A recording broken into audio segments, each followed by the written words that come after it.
It's good to have you. Welcome. If you have any questions or anything you want to say, this is what the time is for. If not, that's okay too.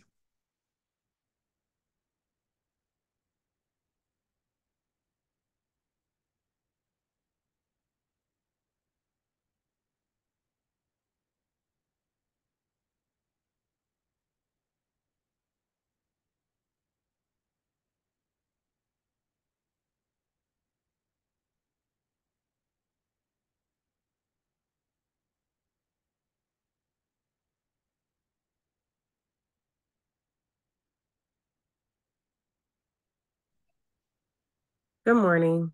Good morning. How are Good you? morning. How are you? I am great in yourself. Great. Thank Great, you. thank you. Yes, I recently joined the mentality. What is it called? The mentality group. Yes. Yeah.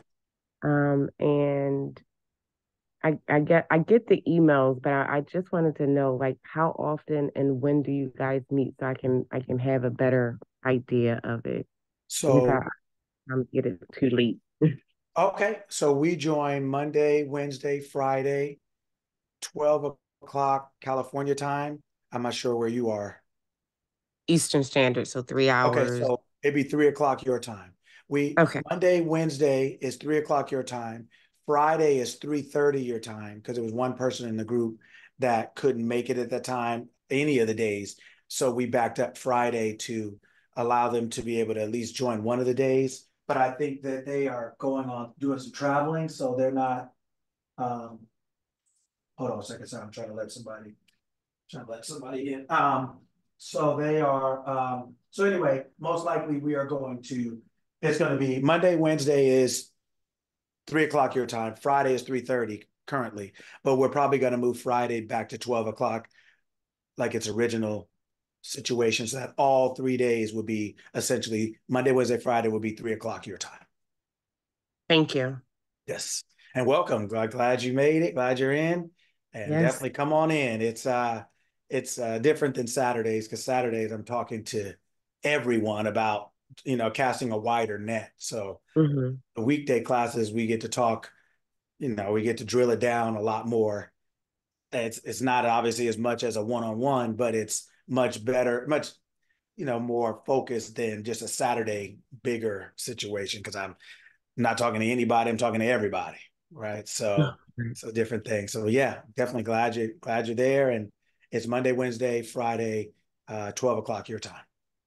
3 o'clock. I'm Awesome. sorry, your time. 3 o'clock Three your o'clock my time. time. I got it. Thank you so much. Wonderful, wonderful. Good morning, everyone. Good morning, sir. What's What's going going on, on? man? How you doing? I'm doing great. I had a great Yeah. event today. You have another Event one? went great. Oh, there you Yeah, go. today. That's it. And so your 20 that you were talking about, I always like to tell people you can have anything. That 20 could be 200. That 20 could be two. Pick something right now that you can lock into. That is like, it doesn't matter what it looks like, feels like, sounds like, smells like. You have nothing to prove to anyone. This journey is all about you. It's all Mhm. about you and getting to know yourself. And so every so-called desire you have, every so-called goal you have is really just you transforming itself to becoming the being who has that. That's what it's for. The things on the outside are to get you to change what's on the inside because the things on the outside are only made alive by you. They're not really alive without you. So they're to get your attention so that you will focus your attention there. And that's what makes that thing alive, or what humanity calls reality, right? Mhm. It's just a possibility without your attention, without you saying, okay, without you stepping in that. A house is just, what is it if there's no people there? Abandoned, right? What is it? What is a Yeah. building with no people? Abandoned. So every desire you have or every so-called goal you set is really just changing you.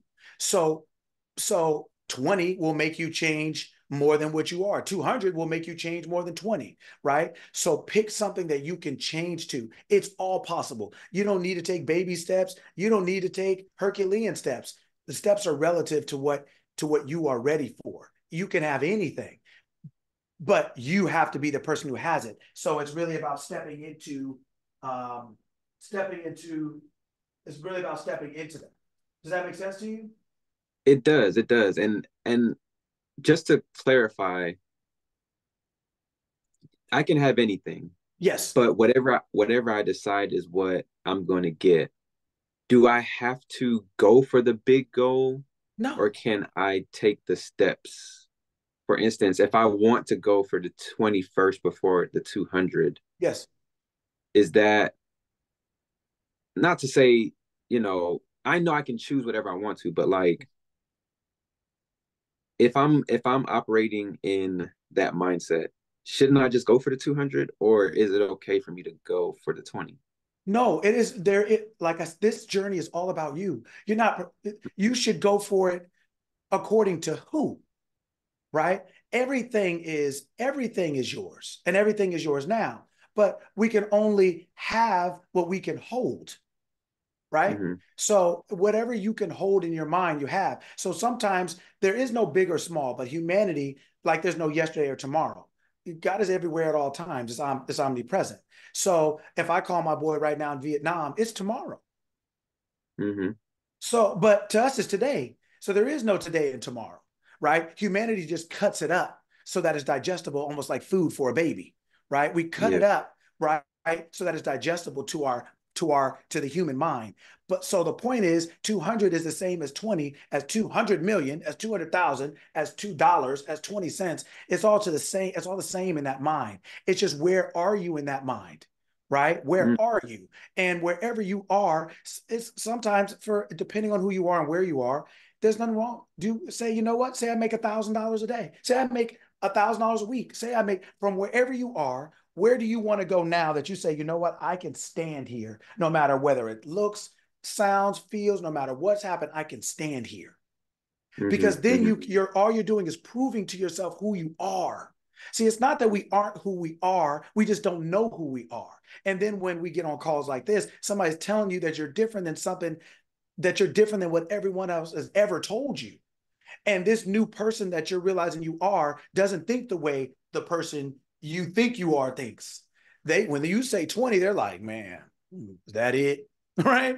Right. When we say 20, we're like, please 20, right? It's like Vegas. We're in Vegas up here just gambling, wishing we just trying to see if it'll work, right? But Yeah. to our higher mind, to our true self, it's nothing. The earth is the Lord's. But the point is, in this journey, it's all about remembering that's who you are. So doing things that make it easier, build your momentum. You can build your momentum. Like, you know what? 20 is the goal, but I know right now I can hit this too. Or I can, something that you like, you know what, this is easy. I'm just gonna prove to myself that I can do it. Like, I started this with parking spaces. I decided I wanted to find a parking space. And I knew when I was working at the time, I knew that in downtown San Jose, where I was working, it's super crowded. So if I can get a parking space in front of Whole Foods at lunch hour every time I go, that to me was like 20K. That was my 20K. It's all just something where you're like, I can do that for real? Because every day before it had been crowded. But I said, you know what? Let me prove it. Let me prove it on something that doesn't matter that much to me. That way I don't feel like I'm mortgaging my house, or I'm, out here quitting my job and I didn't, now I'm just on a, right? Which you could do. But the problem is that most people aren't there yet. So there's no condemnation, right? There's no criticism, there's no judgment. This is all about you and your journey. So from where you are, what do you think is the easiest thing for where you are right now? Because it's all possible. But Mm-hmm. if it's too much for you to hold in your mind, you can carry 50 bags of groceries. It's probably possible, but do you want to do that? Right? Is that going to be enjoyable for you? This is not just about the 20K. This is about your health. This is about your success. This is about your friendships. This is about everything. It's a lifestyle, right? It's about everything you do. So the more wins you have, the more time you prove to yourself this is who you are, because you said you were going to see a red car today, a red Corvette, or you said you were going to, just things that you feel like are innocuous. They're like, whatever, not a big deal whether I do or don't. But when you do it and you see it and you're like, oh, shoot. Then when you see, you know what, I'm going to find $1 today. I don't know where, don't know how, but I'm going to find $1. I'm going to get $1 that was not mine, that I know like I would not have normally gotten. And just starting with some things like that, right, are just as powerful as 20K, because you're encountering something you know you wouldn't have, and something that you said you wanted to encounter. But a lot of times, because it's so innocuous, because it seems like it's not a big deal, it allows it to come to you so much faster because you're not fighting it. You're not sitting in the how. You're not wondering who's going to give it to me. How am I going to get it? I need it in 5 minutes. A lot of it is it cramps our thing. It doesn't allow ourselves to breathe. So we're going like this and we're not focused, right? Because the bill is coming, the phone is ringing, the people are saying, where is it? You're things like that. So you can have anything. I encourage you, I want you to know that you can have anything. So if you swinging for the fences, it's only a fence to Cisco. It's not a fence to who you really are, right? There is no home run. You didn't hit the thing out the galaxy. There ain't no fence. There's no, right? But from where we're coming from, it's a different mentality. So a lot of times just starting with something that you're like, you know what? I'm going to get this today, or someone's going to call me handsome today, or someone's going to say that and you just say, I don't know who, don't care. I don't care if a cat says it, but somebody's going to say something to me I want to hear, or I'm going to see a red car, or I'm going to find a dollar. It may be blowing in the wind. I may find it on the ground. Somebody may say, oh man, do you want a dollar? I just got, you never know. But just the fact that it happened is proving to you that whatever you think and you hold in your mind and say, this is for me, you will see that. And then 20K will just be like, well, it's 20K, but the principle is the same. It's really just whatever I think. And I proved that I could think something up and it came. So then really, I'm just applying the same skill. It's not a big thing to me anymore because even though the volume may be bigger or the amount may be bigger, the principle is the same. So then the volume, so-called the amount, doesn't matter to you. You just be like, it just doesn't matter because I understand how to do it. So it takes away the grandiosity of it. It takes away that. So whatever you can say in your mind, just practice on little things because they're not really little, but they're just opportunities to prove to yourself who you are, right? That what we say here on Saturday is true. That's why you saw Kyrie smiling the way he did because he put it to work. He put it to the test for something that meant something to him. But what means something to you, what meant something to me was a parking space. What does that mean? It wasn't the parking space, is what it represented is the fact that I could get something that 2 days ago I wouldn't even have tried. I wouldn't even have went there. Now I'm going to think about it, and then I'm actually going to go there, and then I actually got it. It was such a big deal because 2 days ago you couldn't have convinced me that I could have, and 2 days later, after I got the parking space, you can't convince me I didn't. Right? And so 2 days, how my life went in 180 degrees, right? As far as right? Conviction, right? So, that happened to me 2022. I had my first 5-figure month. okay. Good morning, everyone. Good morning. Okay, yeah, go ahead, brother. I had my first 5-figure month, and the way that it happened was I had joined a mastermind, and the I had just joined. It was like my probably third or fourth month. I joined in January. I had that 5-figure month in May. So the month started off good. I had a good start to the month. I think I had hit like 4,000 in like the first week of the month. And this was like just crazy, like just something that happened. And I went to our weekly meeting, and I told them it was like a win, like, hey, I hit this number. And previous to this, my averages were like around 3,000 a month. Like right before I joined the mastermind, I was making about 3,000, less or about. So this was like a really good month for me. This was like, hey, I'm doing really I'm good. winning. Yeah, right. I'm winning.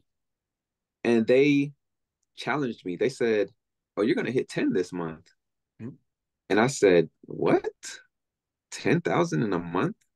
I've never done that before. Mm-hmm. And something clicked. Mm-hmm. Something clicked. And that's all I could think about. Mm-hmm. And I pushed myself to that $10,000 that month. Mm-hmm. And if you had told me the previous month that I was gonna make $10,000, I would have laughed in your face. Mm-hmm. I would have been laughing. So I've experienced those types of shifts before. And since then I've had several 5-figure months. So I've had months where I've done 13,000, like different amounts of numbers. And that's all within my like photo booth business, like just what I'm doing. So I know, like when I say 20, I'm saying that because I can see it. Okay. I just have to figure out how to get there. Okay. But it just requires another shift. Mm-hmm. That's another 2 day shift, like you just explained. Like when I focus my mind on it, and when I finally achieve it, I'm gonna look back on it like, now you can't tell me I can't do that. Mm-hmm. Mm-hmm. So yeah, I just wanted to share that. Yeah. Things that happen, that are happening and continuing to happen for me. Mm-hmm. Yeah. You start to see that. See, a lot of this is not okay. All of this is not because it's all of this is not because these aren't things we're already doing. We're just Mm, unconsciously doing them. And so, because we're unconsciously doing them, we don't know if they're real, if it's luck, if it's true, if it's something that's reliable, if it's consistent. We don't know if it's a law, if it's gambling. We don't really know. So, we don't really know how we got it. And that's the danger of listening to other people. And what I mean by that is you can see who's someone who's successful, but everybody attributes their success to something. It could be yoga, it could be being vegan, it could be a religion, it could be a gender, it could be an education, it could be their circle, their friend group or their business people, it could be their degree. Everybody's attributing their success to 1,000 different things. So when you go to listen to one person and they tell you it's yoga, now you're doing that. You go to listen to another person, they tell you it's vegan, now you do that. People, the danger is people are throwing darts at a board. They don't really know what it is, and humanity attributes all success and failure to physicality. And the mhm, and it's that's a natural thing because humanity is physicality. So we attribute the things to what we attribute what we see to what we see, right? So it's the same level. But the problem with that is that humanity and physicality are effects of something. They're not causes. Like a body doesn't make itself any more than a car does, right? At 3 in the morning, why do you think the world is so quiet? Because there's no physical thing happening. There's no the beings are asleep. Most beings are asleep. That's why it's so quiet, right? So what the effects that are going on in the world, the effects that are going on in our life, we attribute to physical things, but the physical things are effects, they're not causes. We attribute our failures and success to things we can see in our sensory world, but our senses are created, they're not creative. They are part of our physical being, our physical. That's why our body, when we so called die, when we step out of it, our body stays here, just like your car stays where it is when you got out of it. That's death.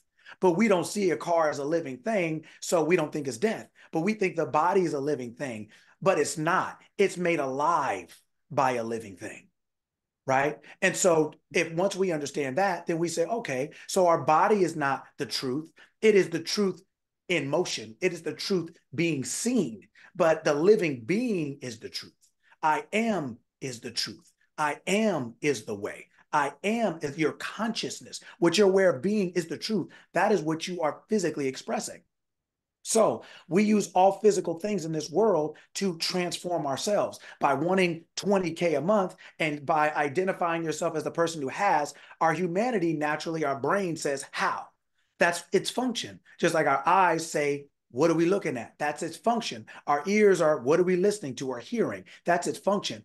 It's natural to do that. So it's not about cutting that off. It's about focusing it so that we can see vision. We can envision what we want to see. But vision always comes before sight. Always, right? When the mafia rode out to Vegas, it's just dust and dirt out there. If they had to see it before they created the casinos, there'd be no casinos. If you had to see it before you believed it, what happens if you don't already see it? Then you can't believe it. But if you can't believe it, people don't realize you can't create it. Your vision creates your sight. In creates out.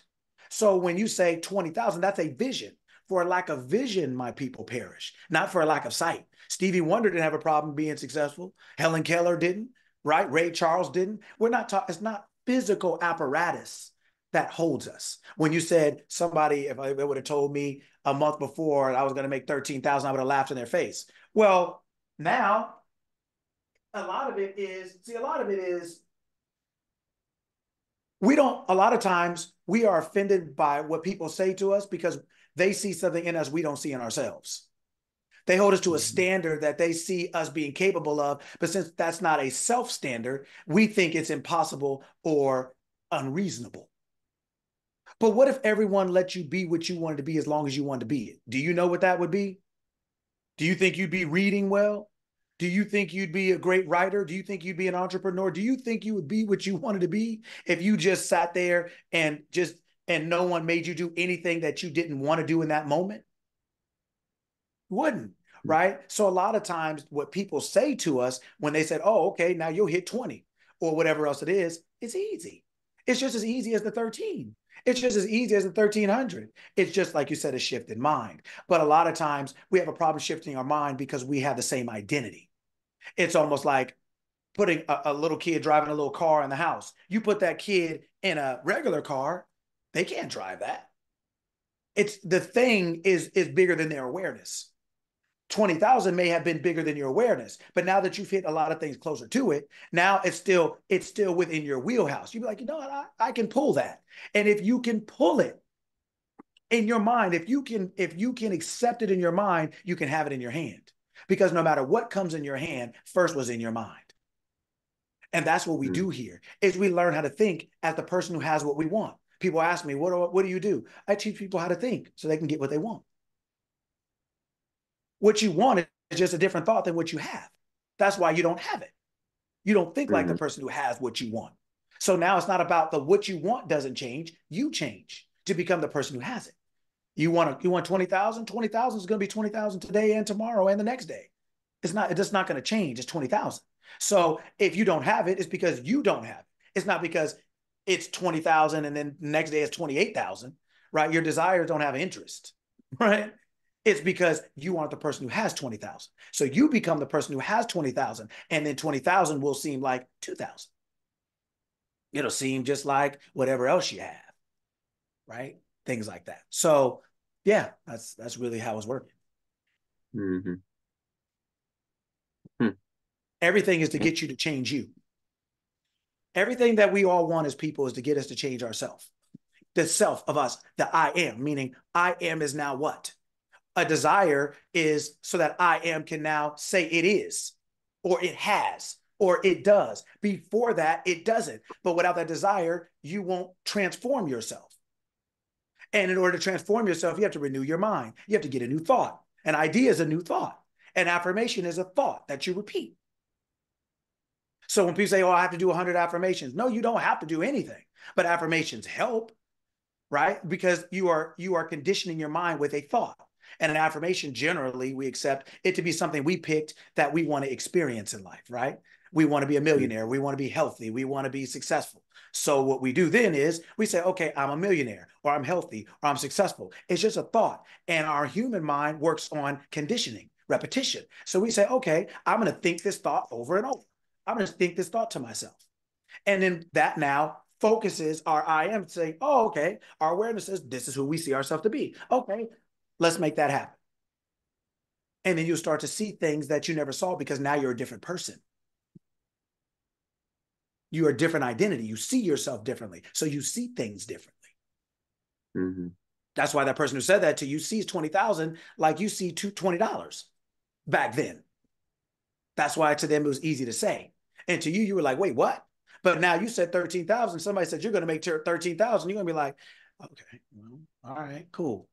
That wouldn't even excite you the way it would have before. But that's the way your consciousness is. It won't excite, it's not excited by that the way you are because it knows, yeah, I already know that. I can do that. That's easy work. I've already done that. That's what I do. Right? Cisco gets excited. Right? But that's why the 13,000 is for you. The feeling is for I am. The feeling of 13,000. The feeling is for who you really are. The thing is for your humanity. That's your bonus, right? That's your incentive to let your body be borrowed, essentially, right? So, yeah, man, we go on and on. You know how this goes, right? Which we will. Good morning, everyone. How's everyone doing today?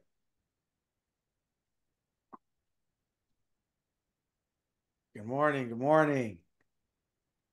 Good morning. Good morning. Good morning. How you doing? I'm doing great. Wonderful. Doing. Way it's supposed to I be. just, Yeah, I wanted to share something really quickly in Sure. terms of like, I guess, yeah, I guess it's mindset or energies and all the things. So, as many know that I'm moving, and when I first decided to move, it was like, yeah, I'm moving. And I just said it, and people were like, where to? And when I told them, they were like, oh, okay, why there? Then it caused me to like think like, okay, why they ask me why there? As time went on, as some people asked me, I changed my answers. Like I'm moving, and I said it with conviction. I was like, yeah, I'm moving there. But certain people were still like, why Atlanta? Atlanta ain't got no men. Atlanta got this. Atlanta's not what it is. I'm just like, okay, that's not what we're talking about. I'm telling you what I'm doing. Fine. Months go by, a year go by, whatever, and then now things have changed. Where it's like I'm saying it to different people now. These are not always the same people, and it's now with congratulations, you deserve it. Hmm. Wow, that's a big move, but it's more on the positive side. And I think it's because I've shifted my mindset and I'm Mhm. not hell bent on it, but it's like something when people ask me now, it's like, because I want to. Mhm. So when I say it with that, as they say, with, bravado with my chest, Mhm. that the responses are different. And not Mhm. that I needed anybody's approval, Mhm. but it's like, I'm saying this, your response is like, congratulations. And the person that told me you deserve it, I've never heard that response ever before. Mhm. And that made me feel amazing. Mhm. So I was just like, wow, when you change your output, the input is different, or or responses are different, or, because when you say certain things, it's like the energy you give it is what you probably will receive. Mhm. So I think with that shift, it's just like, it's now feeling like, okay, you're not that I don't want to say I'm doing the right things. I always knew I was doing the right thing. It was just, Mhm. I think I was walking with trepidation. So Mhm. everybody felt that. Mhm. Mhm. That's exactly right. If Tony Robbins told you that you were going to make, if Tony Robbins told you that you were going to make, Tony Robbins told you that he was going to make $1 million, what would you say? I'll believe him. Believe him. But you Yeah. don't even know him, but you believe No, him, right? right. Okay. So then you believe him because you believe in him. Even if you don't know him, you believe that he's capable of that, right? Mm-hmm. And so what I say that to say, it's the same thing about you. What you feel about yourself input creates output. Output out, the in is you, the out are people that you're talking to, right? So then what you feel in, you put out. What you put out comes right back around to your in. What he thinks about himself is why you think that about him. He thinks he can make 1 million to the point that you know he could. It's not even your idea, but it's almost like his cologne. You can smell it. It's almost like it's all you because remember, there's only one consciousness. It's like cologne. There's only one consciousness. What you believe about yourself, that's why I say it all the time. What you believe about yourself, it may take a minute, it may take a second, it may take an hour or a day or a week, but eventually people will say the same thing about you. They will tell you what you're thinking about yourself because it's a mirror. Where people outside of us, or the physical world is just a mirror to the creators. And so when you say, oh, because I'm this, once you got it settled in your mind, you started seeing people in your world who were settled. They became settled because you were settled. They believed because you believed. They believed, they didn't necessarily even believe it, they believed you. They don't believe in Atlanta. There's no men there. There's this, there's bad weather, there's this, but I believe you, right? When a 5-year-old and you tell it 2 + 2 is 4, they don't believe that. They don't know what that really means. They just believe you. They believe the person telling them. That's why information is so important and dangerous because it's not about that. It's about who is telling me.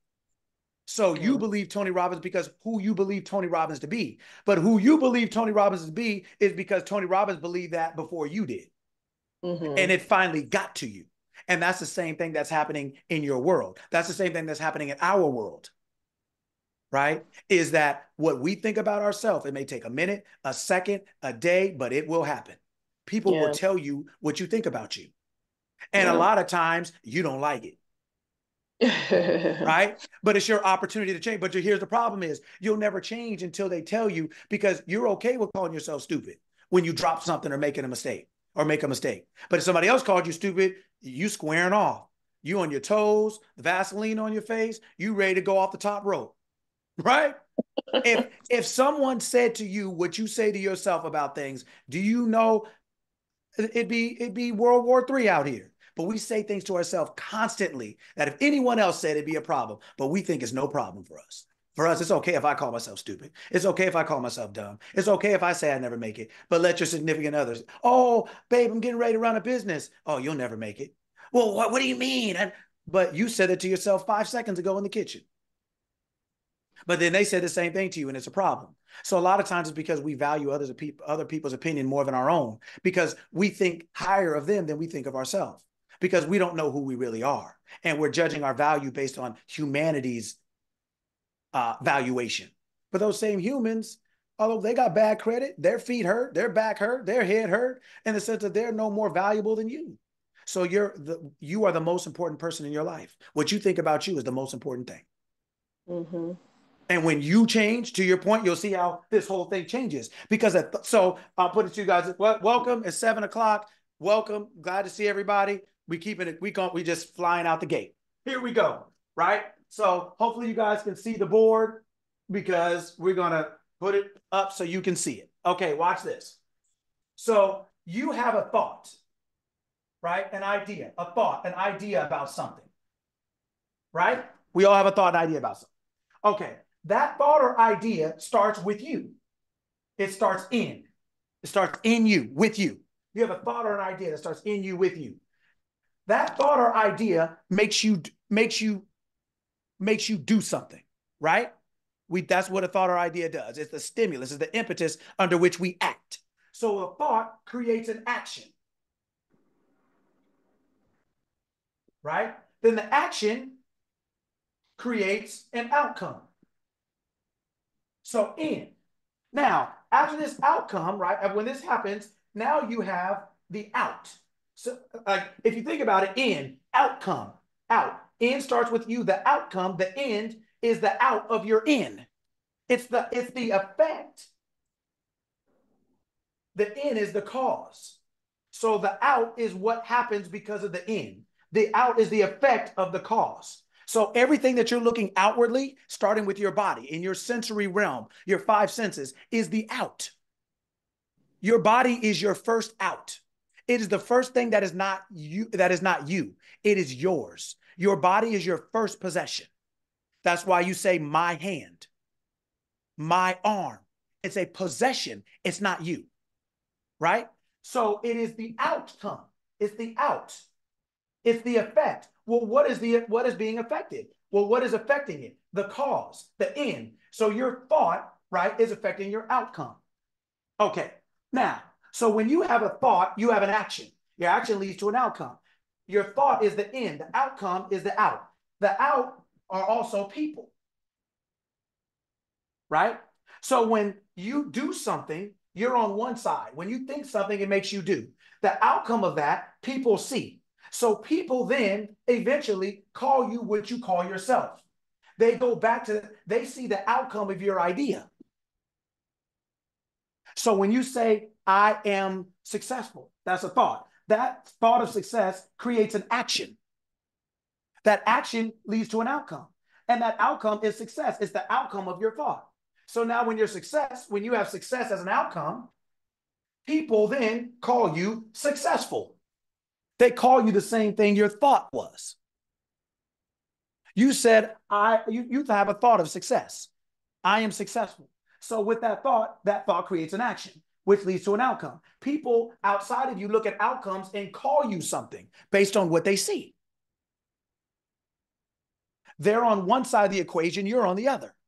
You're on the top, they're on the bottom. You're on the left, they're on the right. In the middle is all the things it took as a result of what you thought to lead you to the outcome of that thought. So your thought caused you to do, and the outcome of that thought caused people to think about you a certain way. So your thought caused you to do, and what you did caused people to think. So the original thought is the same thing people are going to think of you in the end. So when you say, oh, Tony Robbins can make $1 million. Yeah, that's easy for you to agree with. Because Tony Robbins thinks he can make $1 million. So you think the same thing he thinks. And that's why I say it's like cologne. It's something where Oh, they're coming in. It is something where when you have a thought, there's only one consciousness. When you have a thought, the longer you hold it, it's almost like an aroma, like when you start cooking, right? You're at the house by yourself, you're cooking, and you have an idea. I'm cooking, spaghetti. You have an idea, you start cooking. When people walk in the door, they smell the aroma, and they're like, you're cooking. And then if they're familiar with that aroma, they will call it the same thing you called it. Your consciousness is like an aroma. When you hold it onto something, people pick up on that. It's a natural thing. It's how it works. Right? That is why you don't have to change other people, you change yourself. Because people are picking up on what you're putting out. And what you're putting out is the thought of yourself or the thought about something. And people pick up on that because there's only one consciousness. We all say, I am. That is what people call God. That's what God is, a title. It's not the name. Like when you go to work and you're a supervisor or a manager, that's not your name, but the title denotes what your power is. So when we use the word God, or when people say Allah, or people say infinite intelligence or the universe, what they're saying is a power that created everything and that can do everything. That's why people pray to all those different things, because the principle is the same. And they're praying to something, believing that it can do anything. What these books are telling you, when you understand them properly, is that power you think you're praying to is in you. It's actually in you as you. It's you. But you think you are your body. You're not your body. It is called your arm for a reason. You say you're my arm. You didn't say me. You said my arm. It is your possession. It's not you. When you understand that, then you say, okay, well then who am I? And where am I? So books like the Bible say what? The kingdom of heaven is within you. It's in you. It's not somewhere else. Christ in you. What is Christ defined as? In the Old Testament, it's the Son. In the New Testament, it's the power and the wisdom of God. God is I am. That is the self-defined title. It's I am. So Christ is defined as the power and the wisdom. With your awareness of being, I am, your consciousness has the power to do anything you want, whether it's 20K a month, whether it is to have your own business, whether it is to be happily and blissfully married, whether it is to have perfect health, whether it is to be a football player, a basketball player, a rap singer, right? It doesn't matter what you pick. I am has the power to make that happen and the wisdom, the know-how to make that happen. But I am is consciousness. So what does that mean? It means whatever you're conscious of being, the power and wisdom in you is working to either make that what you call reality or to keep that what you call reality. That's why if you don't change what you think, your physical world doesn't change. What you're going through doesn't change.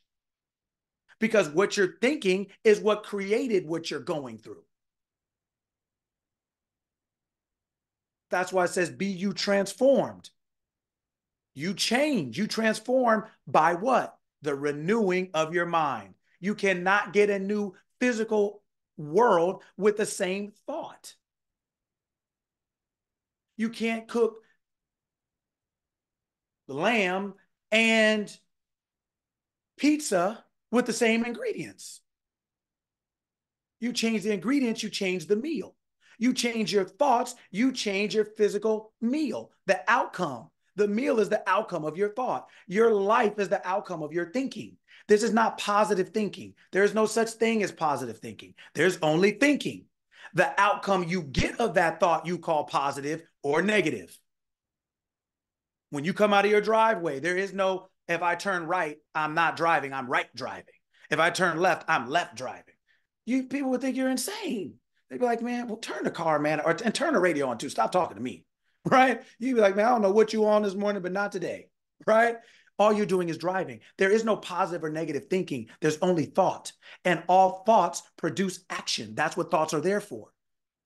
Thoughts are the ingredients for you to cook with and cook up the meal of your life. The meal is the outcome of your thought and your action. But your action is a result of your thought. That's why we talk so much about, that's why we talk about the mind here, because the mind is the thing where everything starts. That's the creative faculty of your life. It's not your actions. Your actions are governed by your thought. When we have kids, kids think they're free until they need some money, until they want to get in the house and the door's locked, until they miss curfew, until they want to get a car, until they want to get a phone. Then they have to go to a higher level of authority and say, oh, okay, is it okay if I do this? Well, you in your physical world have an authority. It is your consciousness. It's what you are aware of being. That is governing everything you do physically. You don't have physical free will. You have mental free will, meaning you have the ability to think anything you want. But whatever you think, your actions are going to follow that. So we are trying, most of us make the mistake of trying to change our world by, I'm just going to cook up something different. What? You got the same ingredients. What you going to cook up? What you going to do? You got the same ingredients. You got noodles and meat. You can call it pasta, spaghetti. You can call it whatever you want. It's noodles and meat, homie. That's it. There ain't no tacos coming at. There's no tortillas. There's no there's no pizza. There's no barbecue. All you cooking is what you got. Isn't that why you go to the store? Because you need something else. Well, you have to go to your store. This is your storehouse. Your mind is your storehouse. It is the facility where all your thoughts, your ideas, your beliefs, and your feelings are stored. And you go there to get the thought, feeling, and idea, the belief that you want to cook up in your life. There's no such thing as a good or bad thought. Just the outcome is. Meaning all thoughts are the same, meaning they're designed to do the same thing. When you pick something, when you pick noodles, it's not designed to put milk on and try to make it cereal. When you make cereal, it's not designed for you to try to warm it up and make it pizza. But if you try to do something different with this thing than what it's designed for, then you will call it bad. But only an immature mind would think they can cook up pour milk on noodles and call it cereal. A mature mind wouldn't do that. Well, noodles are like a thought. Pizza is like a thought. You have to choose which one based on the experience you want to have, based on what you want to eat. So that's what I mean when I say there are no good or bad thoughts. When you pick noodles and pour milk on it and wonder why it's not Frosted Flakes, then you're going to call that a bad deal. And then your friend who just came from church will say, just practice gratitude, or God will never put more on you than you can bear. You'd be like, what does that got to do with this noodles and this milk? That I wanted Frosted Flakes. I don't want to be grateful for noodles and milk. What are you talking about? We have learned as adults to rationalize the dark, to rationalize things out of ignorance. We don't know better. So we have learned as adults to stick with pain, to stick with high blood pressure, to see how much you can get through, see how much you can go through, see how long you can last. We're like Survivor and the world's greatest race. We're over here. We think we're not cavemen. We're out here shoot crazier than them. We out here living in the wild, wild west, thinking all kind of everything and trying to make it work. And look what's happening in your world. Blood pressure high, pockets lean, health bad, relationships bad, neighborhood bad. Meaning they are opposite of what you want. That's what bad is. It's opposite what you want. That's what the word sin means. It's a Greek word. It's an archery word. It means when you're pulling your bow back, looking for that target, when you miss the target, that's what sin means. It doesn't mean morals and ethics. That's not what sin means, right? It means when you pull your bow back and you hit that target, that's called righteousness. That means you are what you wanted to be. You have physically expressed your intention when you pulled that bow. Sin means you did not express your intention when you pulled that bow and arrow back. Sin means it just means you missed the mark. So when you miss the mark, what do you do again? You pull it back and you try to hit it next time, right? That's what repentance means.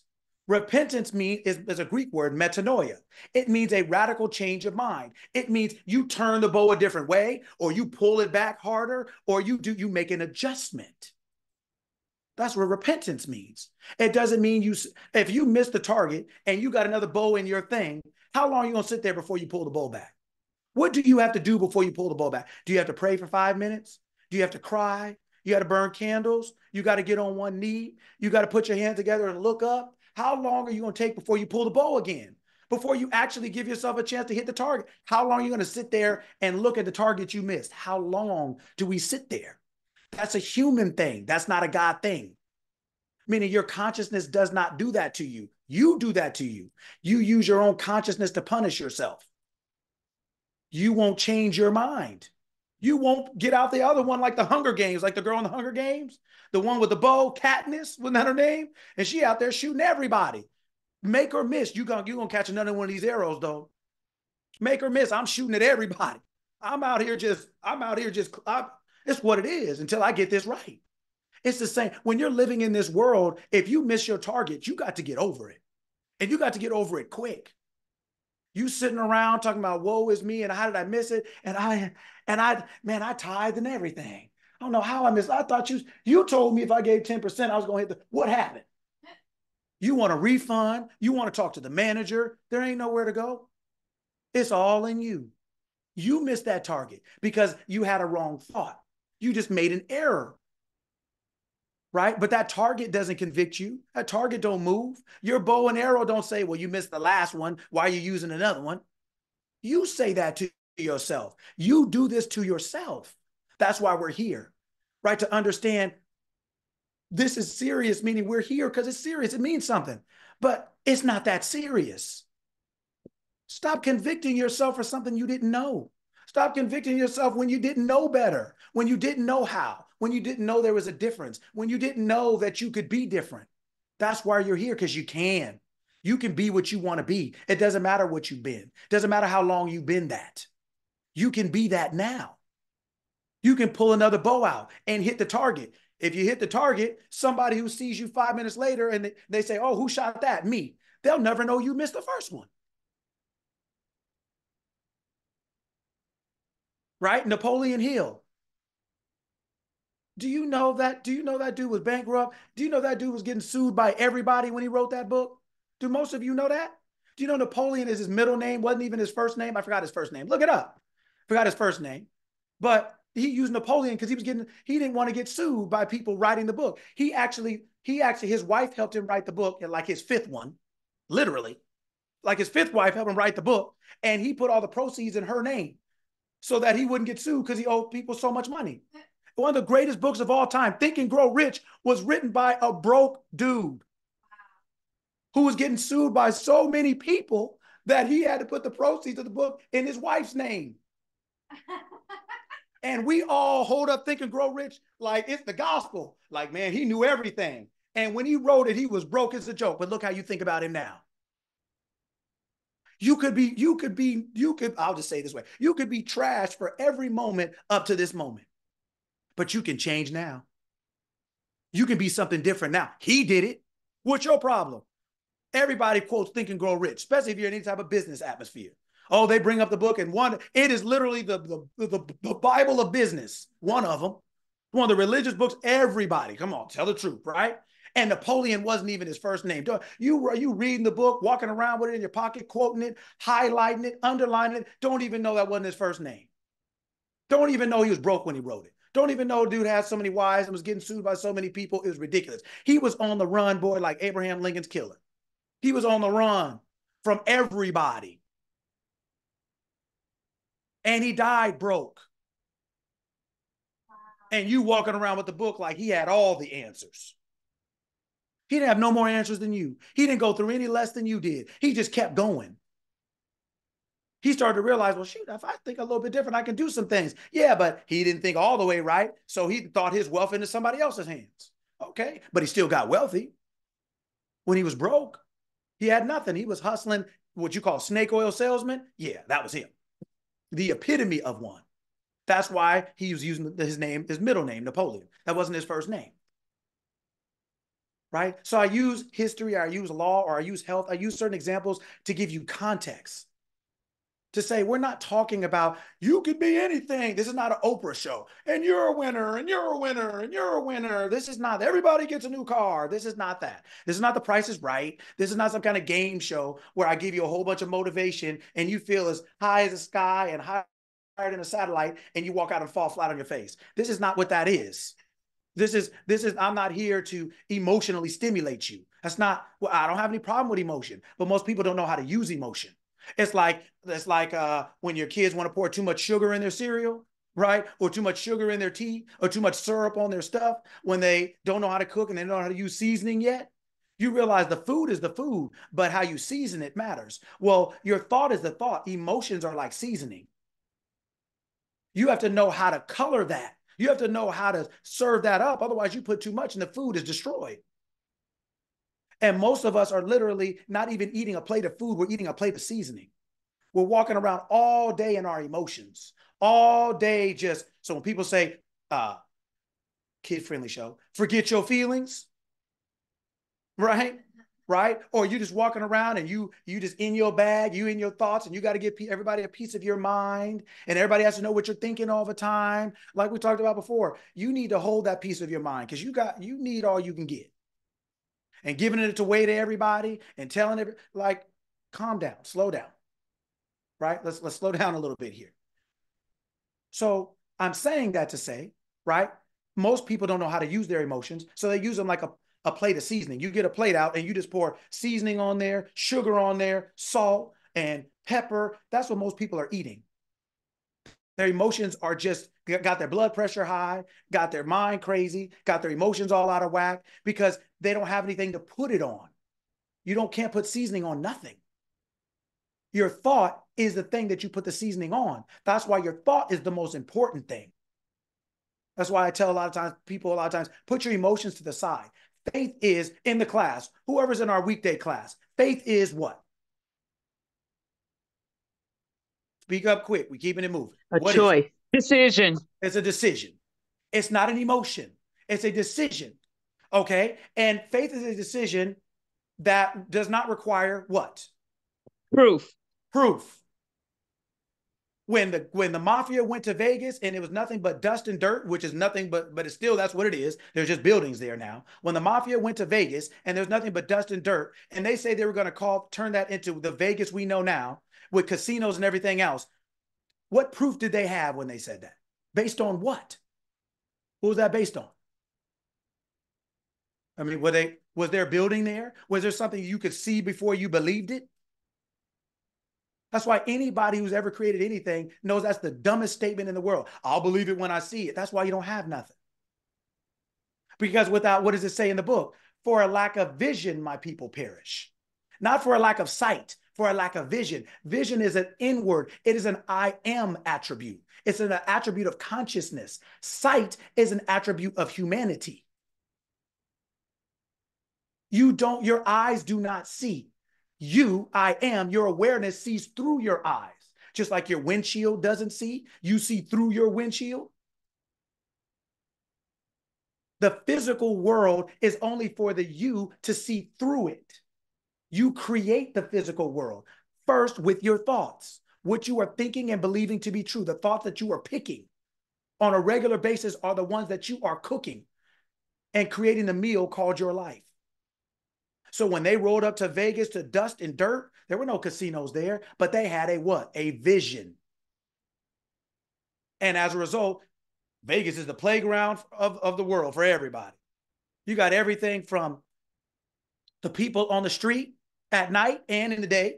You got kids playing travel ball games there. You got adults gambling. You got old people doing what they're doing. You got people golfing. You got people at the pool. They have created an entire reality that we all just accept. But when they rolled up, it was nothing but dust and dirt.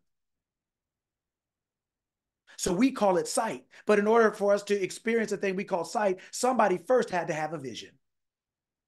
If you want to see something in your life, if you want sight to happen in your life, you are, and you have to work off of a vision. The sight you have now is the vision you're working on or working off of. If you don't like what you're seeing, you're going to have to change your vision. You're going to have to change your thought, your idea about what you're seeing. That is your vision. That's what you're cooking up. Noodles, no matter what you put on them, are not going to turn into Frosted Flakes. You can't finesse it. You can't say, well, I'm just going to make the best of what I got. Oh, I'm just going to, God's never going to. It has nothing to do with it. These are noodles, man. And you bought the noodles, maybe out of ignorance, but you still bought the noodles. You did that. Nobody did that to you. Your life is happening. You're just using other people to do it. You're using other people to use. So when you think to yourself, oh my gosh, oh, I'm so stupid. How could I do that? Right? And then you walk and you drop something. Well, that dropping was the physical reflection of your own thought. Oh, okay, this'll do it. Go ahead and drop that. You drop it and you're like, oh God, this is so stupid. Perfect. The thought and your reality are one. God and man are one. What did Jesus say all the time? I and my Father are one. Well, Jesus is all of us, meaning the physical expression of consciousness. That's what we all are, is the physical expression of consciousness. But that person, that identity, that state of mind understood that my physical world and my thought life are one. And my physical world is a reflection of my thought life, of what I'm thinking and believing, what I'm telling myself all the time. Your physical world is not free. You're not free in your physical world. Your freedom physically is governed by your thought life, what you're thinking and feeling. That's what's governing your actions. So you can't think you're broke and think you're going to outwork that. It's not going to work. Oh, you'll make a little money and you'll lose it. You'll get a flat tire, transmission will go out, they'll raise the rent, so that somebody will break into your car. Whatever it takes for you as an individual for your physical world to reflect your identity will happen. It's like a thermostat. That's why this is not positive thinking. This is the art of thinking, understanding it's a science. That's why it's called conscience. Science means knowledge. Conscience, science with knowledge. That's what conscience means, with knowledge. We are here consciously, with knowledge, with awareness, knowing that whatever I tell myself on a consistent, regular basis is what I am seeing or I will see.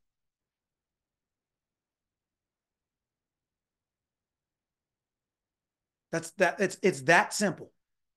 It's simple. Now, because we've all been conditioned to the opposite, I'll believe it when I see it. I got to grind. I got to hustle. I got to stay up all night. It's not what I know. It's who I know. I got to have this. I can't do that because I'm this. I can't live there because I'm that. Or I can't make this much money because I never have. Or I can't have this business because I don't have that. Or I can't. That is how we've all been raised to believe. We believe the physical world is the ultimate. But it's not. The physical world is the receipt of the ultimate. The ultimate is your consciousness, is your awareness of being. When you say I am, that is what people call God. Allah, Buddha, whatever you want to call it. Your consciousness is that. That is what makes all reality. There's nothing physical in your world. You look around at your entire world, everything in you, around you, and everyone was first a thought. So if you control your thoughts, you control your outcome. Your outcome is automatic. It's not creative. It's created by the creative part of yourself, your thought life. Now, people call it positive thinking because they had to separate it from what normal thinking is, which obviously is the opposite, not positive. But thoughts aren't positive or negative. They're just options. There's no positive or negative cereal. It's just options. There's no positive or negative milk. It's just options. You pick the one according to the experience you want to have. And as you become more mature in mind, you pick the one exactly. You perfect your decision making. It's the same thing in your life, in your thought life. You perfect the thought that you choose, knowing that whichever thought you choose, that is what you're going to eat. That's the meal you're cooking up. That's the cereal you're going to eat. That is the milk you're going to drink, the one you picked. Most of us have just been picking so long, we picked in ignorance. But let me get one thing straight, very clearly, very early. You are who you are from the minute before you got here and when you're here and when you leave. What does that mean? It means your I am before you got in that body, while you're in it, and when you leave. What does that mean? That means if you're I am what people call God, guess what? That means you're conscious. Guess what? That means you're thinking. Guess what? That means you're making decisions. And you think because you make a decision in your mind, if you don't do it with your hand, that you didn't do it. Yeah, you did. You just may not do. You have a thought, I'm hungry. Oh, I have a salad. Oh, but I'm sitting at the table and my son is over there. You tell your son, will you get me a fork? They get you a fork. You just asked them to do for you what you thought. They still did it for you according to your thought. Everything outside of you, you use to have a physical reflection of your thought. And you are thinking as a child. Don't they tell you as mothers, hey, read to your child when you're pregnant? Don't you see, when it follows around, they talking to the baby in the stomach? Because you're alive, you're conscious.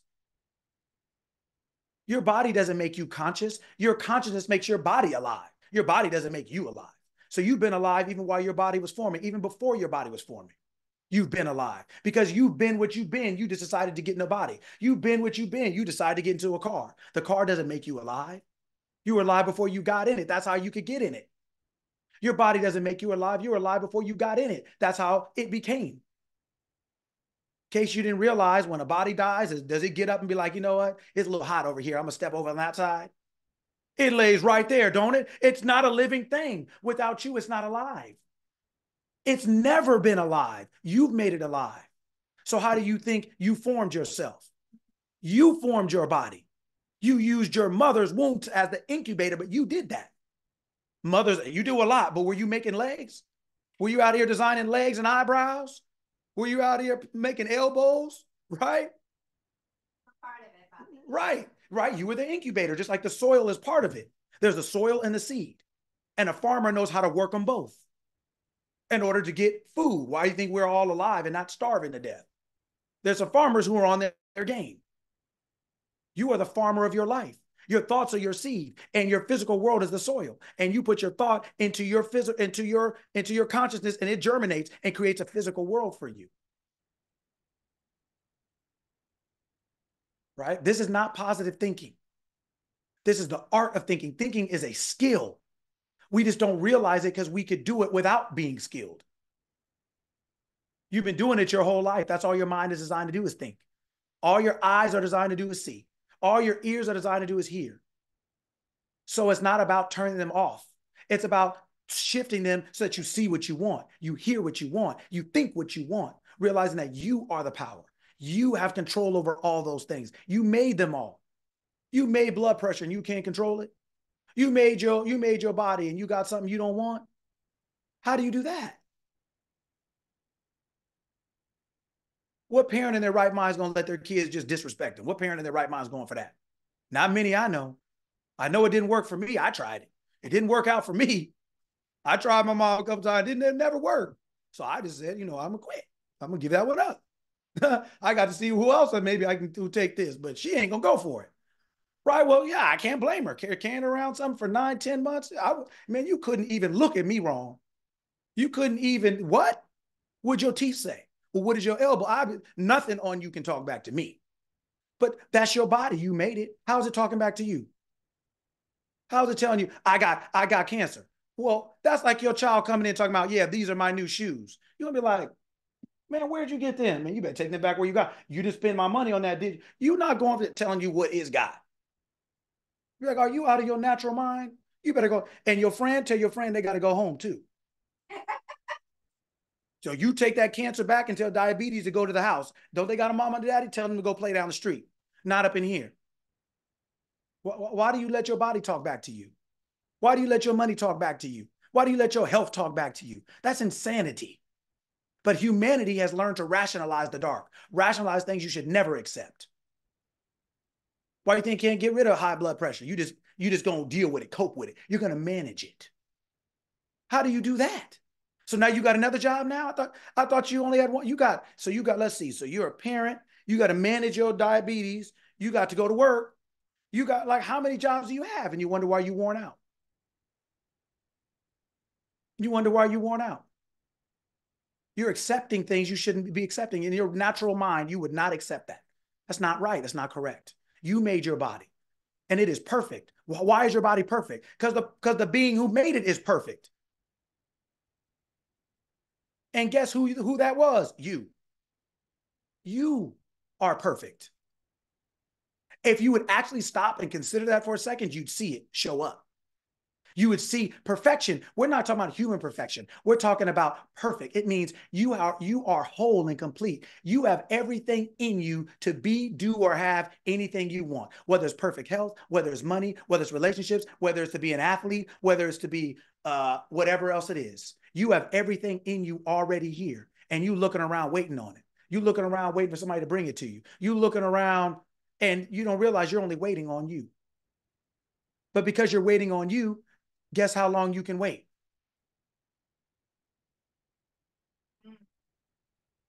Guess how long you can wait? And when you know who you really are, guess how long you really can wait? You just gonna keep waiting. Time don't run out on God. It might run out on your name, on the name of your body. It don't run out on God. God's forever. So you're gonna wait forever. You're gonna wait till you figure this out. It's on you. It's not up to your spouse. It's not up to your kids. It's not up to your friends. It's not up to your job. It's up to you. So when I said earlier, you are the most important person in your life, why do you think that is? Well, let's just do the math. Let's do some common denominator. Let's do a little bit of math. Well, okay, if all things being equal, your parents are going to die before you, all things being equal. Okay, well, you don't have a significant other at 5, so they ain't around. You don't have any kids at 8, they're not around. You're not working, so your boss ain't around. You don't own anything, so you're not an entrepreneur. So then what is it, or who else is around with you your entire life? Who is that? It's only you. So guess what? If you don't get yourself together, guess what? There's nobody else to do it for you. You are the most important person in your life because you're the only one that's with you the whole ride. Everyone else is just part of a relay race. They're gonna run some of the marathon with you. But you got to run this whole marathon on your own. Some people may come in and run with you for a couple steps, but everybody has their time. Then you look up, your parents are gone. Or you look up, now you have a significant other. Or you look up and now you have kids. But they just got here. They weren't here when you were 10. They weren't here when you were 8. Some people that were there when you were 8 aren't there when you're 80. You are going with you as the only person forever. And until you understand that, and therefore, and because of who you are, you have to get yourself together. Not according to humanity's terms, for your own understanding. Whatever I tell myself or about anything will be true. It either already is true if I've said it enough, if I believe it now, or once I believe it, it clicks. It's so. The only freedom of choice is mental. It's not physical. It's mental. It's not physical. Your physical world's governed by your mentality. Just like kids are governed by a playpen. You lead them in there, sit them in there, let them run around for a little bit. They're not free. That's why you can take a shower. That's why you can cook. You give them parameters under which they can operate, but that's it. But as they get older, naturally, they start wanting to climb out the pen. Well, that's essentially what we're doing here. As we're waking up, we're wanting to climb out this pen. We're saying, wait a minute, hold on. I'm not as free as I thought. What is this thing? Hey, man, let this down. So what do? They cry for a second, right? Try to get your attention because they want you to do it. But after a while, what do? They say, I'm getting out. I'm climbing out. They Tom Cruise all of a sudden. Now they done climbed out the thing. And you come like, what are you doing? And they like, look, I'm gonna get rich or die trying. I could fall, I'm gonna bust my head, but I will be bleeding out here though. It will be out of the pen though, and I'll shake it off. Just give me a hug for a minute and let me go. But now I'm free. Now they think the house is free. But when they become a teenager, guess what? The playpen's too small. Mom, can I go to the game after school? Right? Can I go to the dance? Now they want to enlarge. Oh, but when they first got that playpen, the house looked like the world. Didn't it? But based on the playpen, it is the world, right? But once they get a little bit older, they're like, hey, why am I in the house all the time? Oh, it was good enough for you 4 years ago. But now they're like, wait a minute. No, this is a trap. This is a trick, right? Mom, open the door a little bit. Let me see what's out there, right? Yeah. And then they go out and then they want to stay out. And eventually they become an adult where they stay out, where they get their own thing now. Then they guess what? They do the same thing to their kids that was done to you. You do the same thing. So as much as you think you're different as a parent, stop the cap. You done got your kids in the playpen too. You done lock the doors on them too. And then, and the cycle repeats, right? We've all been there. We do the same thing. I swore I was going to go to McDonald's every day when I was an adult. I swore I was going to go. Mom, not in front of these people. Not in front of these people. Not today. Not right now. Okay? Right? This is, Mom, don't embarrass us in front of company. Okay? Now, I swore I was going to go to Mom, can we? No. She didn't even let us finish sentence. Can you? No. You don't even know where. Yeah, but no anyway. I was like, well, what is that? This is not a democracy. I mean, I see I'm already, see, that's stress. I need to go to my counselor for that. I don't need to talk about it. Okay. Right. But saying all that to say, right, our world, as we awaken, our world gets bigger. It's a natural thing. It's supposed to get bigger. As we're waking up here, you're supposed to want more. You realize this playpen ain't going to work. Just being in this house is not going to work. Just being inside is not going to work. You have a natural desire for expression. That's what your ideas are. Didn't that baby have an idea to get out the playpen before it tried it? And did you give it that idea? No. Where did it? Right. Yes. They don't need your help. They don't need your help as much as you think. I tell parents that all the time. When I said, listen, if you start with the premise that your kids can do anything, well, then how do you get them to do it? You set up the conditions for them to do it.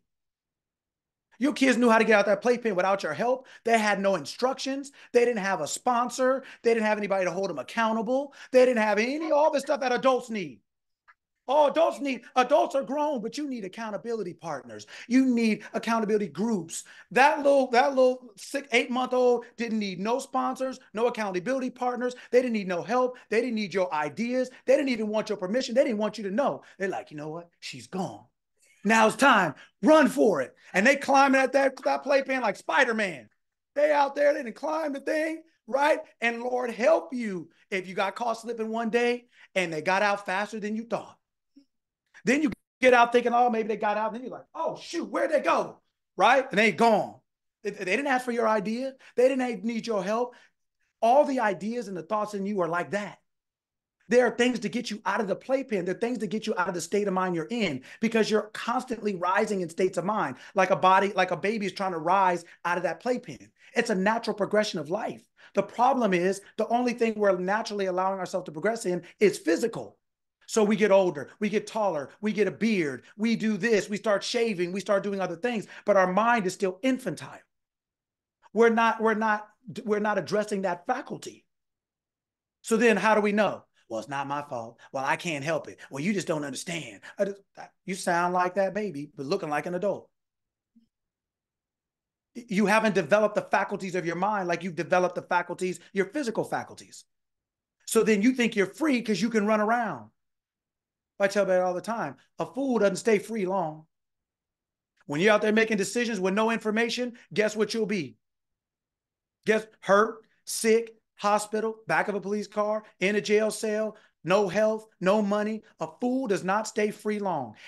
When you are trying to act with no information, you will end up a slave. Thinking you free, you will run right into slavery. You'll look up and be like, my leg's not working.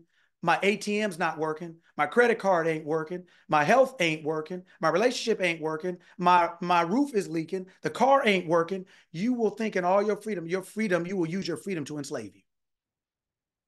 If you can't think, you can't live. You cannot live better than you think. The physical thing is easy in the sense of everybody tell you to go get a second job. Everybody tell you to do some more push-ups. Everybody will tell you to do something physical to address the physical world. But how do you think you're going to do that physical thing better than you think? A 5-year-old could technically do push-ups. Have you ever seen a 5-year-old do a push-up? Don't it look like something different? Yeah. A lot different? It's not that they don't have the ability, they don't know how. It's not a physical thing. It's a level of awareness and knowledge. So then what do? You demonstrate. And then guess what? They copy it. So it wasn't that they didn't have the body, they didn't have the idea. They didn't have the understanding. They didn't have the knowledge. So then you demonstrate and they're like, "Oh, that's how you do it." You don't have a physical problem. Your world is not your problem. It's not a problem. Your mind is your problem, but it doesn't have to be. That's what we're here talking about. We're saying, "Oh, okay, we're going to demonstrate a different set of thoughts, a different set of thinking." That's going to allow you to consciously mature, just like you have physically matured. See, that's the difference between us and every other living organism, is that every other living organism mentally and physically grows to its apex, to the highest it can be. Humanity is the only one that can actually physically grow to its highest, but mentally stop where that is. I don't want to think that. I don't want to do that. I don't want this. I don't want that. That's a thought. It can stop. A tree can't say, I don't want to grow anymore. A squirrel can't stop running around the middle of the street. A dog can't stop barking. A cat can't stop meowing. It's a part of their identity. They can't cap it. That is the difference. That is why we're made in the image and likeness. That it means the ability to think and choose what we do or don't do, become or don't become. Why do you think so many of us are not what we want to be? Because we have the ability to fail just like we do to succeed. We can get an F or an A. Most of us got a C.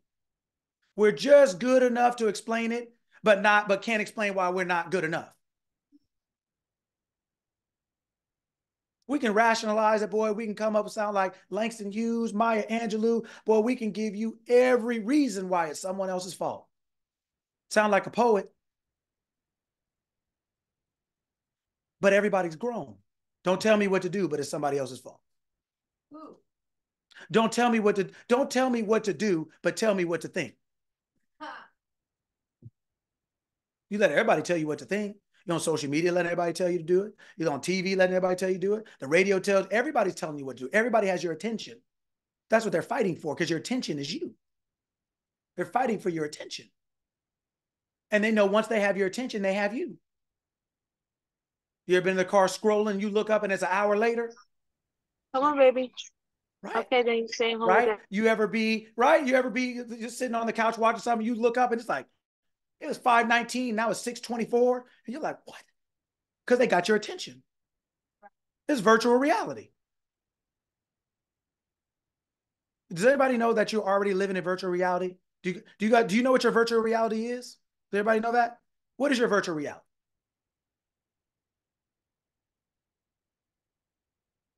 Feel free to answer. What is your virtual reality? Is it social media? Is it social media? Okay. Who else? My life. Your life. You are not your body. So your body is like putting on those goggles. You put on your body, those are your goggles. You are looking through it. Your body is your visual reality, is your virtual reality. You are looking through your body. So your body is the thing you put on, right? That you're looking through. And then your body is basically put on the world, right? Your consciousness is put on the world, and now it's looking through that. But everything on the outside is governed by the thing on the inside. Your car, right? When you get into a car accident, somebody says, you hit me. There's no fingerprints on you. But they're saying that they're not attaching the responsibility to the outward thing. They know it's the thing on the inside that did that. So how are you blaming the world? How are you blaming your body for a heart attack? As Rev Ike said, a heart has never attacked anybody. But you've just used your heart. That was the best way for you to get whatever it is you're thinking of poor health, or, oh, I'm just going to die, or, oh, my heart can't take it. Okay. Cook it up. Everything on the outside is governed by something on the inside. That's why we say when you hit me, the body didn't hit anybody. You used the body to hit something. You used it. It's not a self-living thing. It's governed by the self, by who you really are. I am your awareness.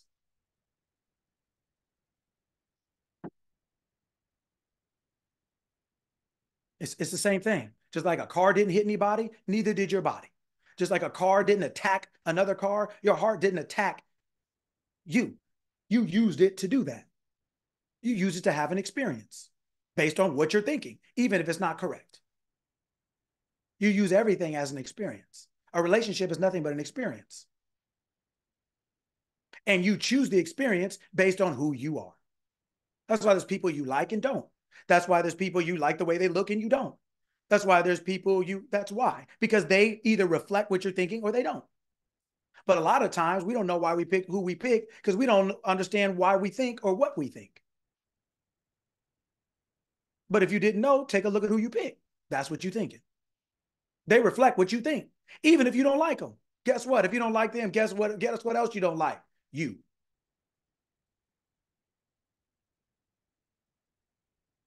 You picked them. Why is it their fault? You don't like them. You don't like you. You picked them. Right? If you have a change of mind, then it'll probably change. Then it won't probably. It will change your person. Everything in your physical world is a reflection of your thought. That's why it's here. Nothing is alive without you. Your car don't move without you. Nothing moves without you. Everything is based on you. So when you change you, that's all you have to change in order to get anything in life. We're talking about the actual skill of understanding how to change, create, maintain, sustain, or eliminate anything in your world. You realize it's only the physical is only a reflection of the mental. As above, so below. As within, so without. Above and within are in you, are in. They create the below and the without, the external things you see. Does anybody remember I know a lot of us were raised in church, right? Or know something about the Bible. Does anybody remember where Jesus was, there's a couple different times he was doing it, but where that mind was feeding, they wanted to feed the people and there was there wasn't enough. They only had a couple fish and bread, right? Does anybody remember what it said that mind did? What did it do? What did it say it did? You got this many fish, this many bread, and there's that many people. There's no grocery store. There's no Instacart. There's no Uber Eats. Right? What you going to do? How are you going to make this work? What did they say? It said pray. Pray. Okay. Well, what did it say? What did it do? It prayed. Yeah. But what was it? It said, let's use what we have. Okay. Somebody said blessed it. Okay. What is a blessing? Okay. What is a blessing? See, most people don't even know what a blessing is. Oh, stay blessed, be blessed. Okay, but what does that mean? Isn't it like a prayer? A blessing is an agreement. A blessing is something. So, like that's why when they talk about blessing means to sprinkle blood. That's what blessing means. It means to consecrate something, to say this is now holy. That's what blessing means. It means to sprinkle blood. That's why people have blood oaths and things like that. It's to say we have an agreement between each other. That's what blessing means. It is an act of agreement. So stay blessed. There's no really such thing as that. That's not really. It's an agreement, right, between you and something about something. That's what a blood oath is. But that's what blessing means. It means to sprinkle blood. So go ahead. What were you gonna say? I was gonna we have a person yes. That it means let us use what we have is Alvin, and then he said when you ask what it means, what the person did / said. Yes. Okay. So when he had the fish and the bread, right? What did he say? What did it say he said? He told him to sit down. He said, okay. And he took the fish and the bread and he did what? He broke it. Before he did that. He blessed it. He blessed it. What did he say? What did he say? What did it say he did? What did it say? I want you guys to see this. This is important. Yeah, look it up. What did it say he said? What did he do? Abigail said talk to his father. He talked to his father. And what did he say? So who is his father? Who is his father? Who is that? God. Who is that? I am. Himself. Okay, himself. I am. He's talking to I am. Which is personified as the Father, which people call God. So it's not a male. It's not a man. God is not a male. God is not a man. It's personified as a male. Just like Mother Nature is personified as a woman. They're personifications. They're talking about this title. When you have a title like supervisor, it's not male or female. It's a title that denotes power and authority and what they're supposed to do. It's personified. It's a thing saying whoever has this title does this thing. So God is personified as a male. It's personified as what so-called males do generally. Mother Nature is personified as a woman, personified as what women do generally, right? So it said, it talked to God, it prayed, it said to its father, go ahead. Bailey said he decided the fish and the bread was enough for everyone. Essentially, because what it say? He looked up to heaven and blessed it. Well, as above, so below, as within. So when he looked within, when he looked above, really, what a better translation that should be, because it's the same thing, is within.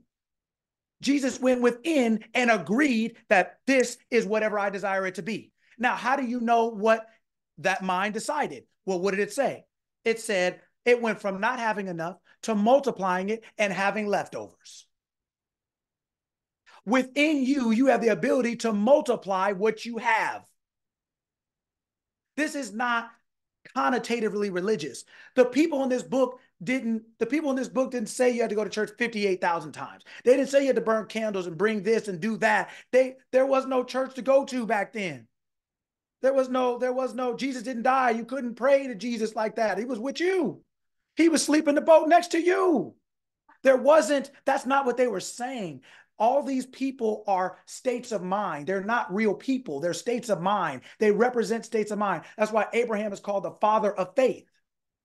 Not of you, of faith, of the ability to make a decision. What was Abraham's decision? To believe that he could have a child when he was 90,000 years old. When his humanity, it was impossible. But it said he believed God when God said, I will do this for you.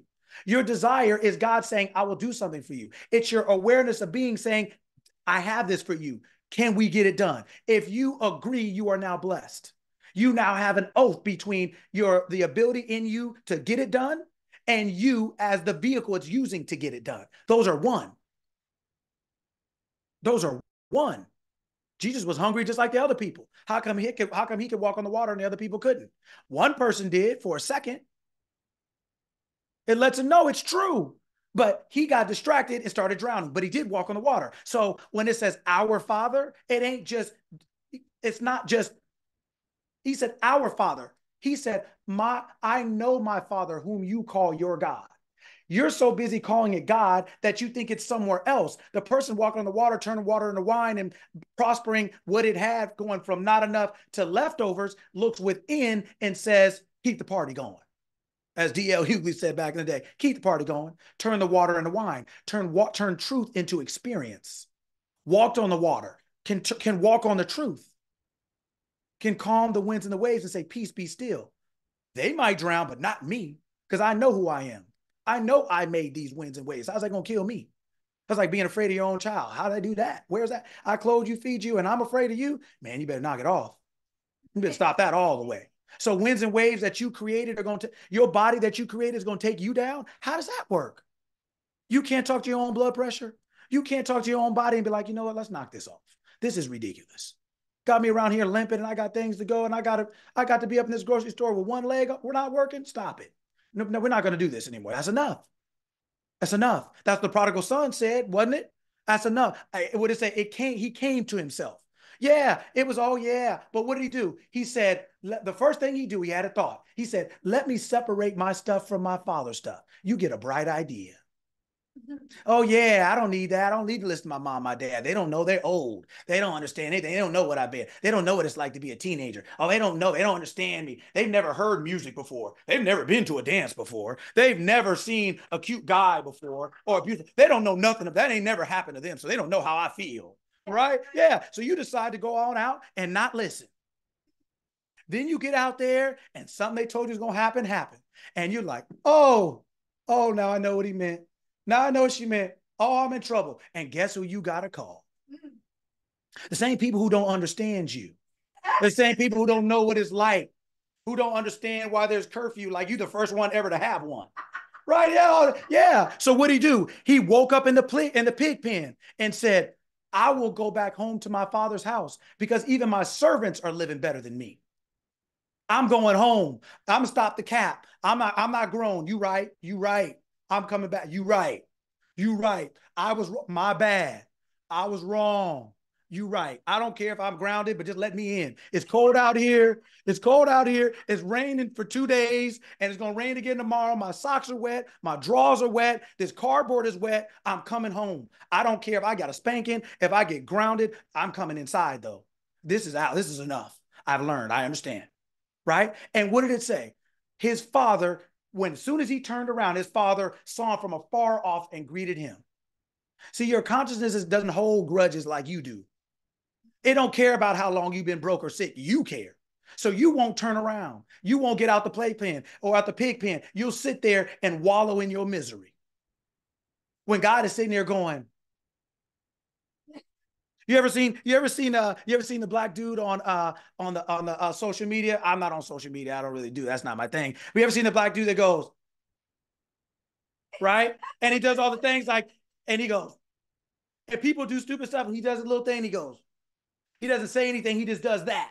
It's like, it's the same thing. It's like your conscience is going, are you ready now? Are you through? You got any more bright ideas you'd like to cook up? I mean, you got anything else going? You remember Freddie told you that you could jump off the roof and if you gave him $10, you'd go up or something. You want to try that too? It's all, you got any more bright ideas?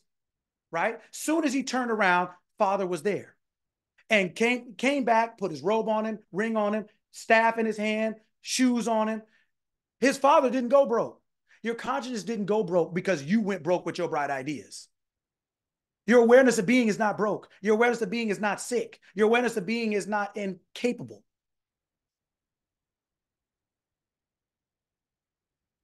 It can do anything, and it's always able to do it. You just won't turn around.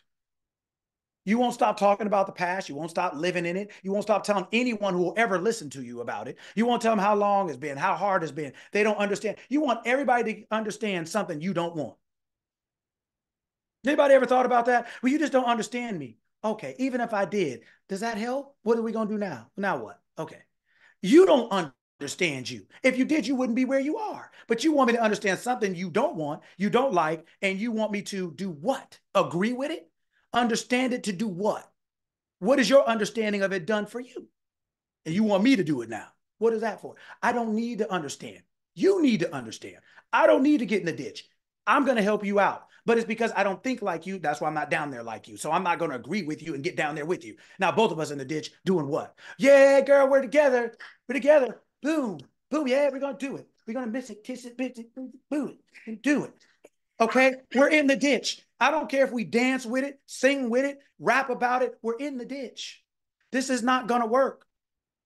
It's better to be up here on top, right? And get your attitude together, right? But here, I'm going to pull you out, right? These are things we have to get. We have to start understanding that whatever you're telling yourself to be true is true. You got what you got because you believe what you believe. And there's nothing wrong with that. It's not a bad thing. You can fix it. That's why it's not bad. You don't have to punish yourself. You don't have to stay that way. You don't have to. A lot of things we didn't know better. But now we're waking up. Now we're the prodigal son saying, you know what? The party's up. The gig is up.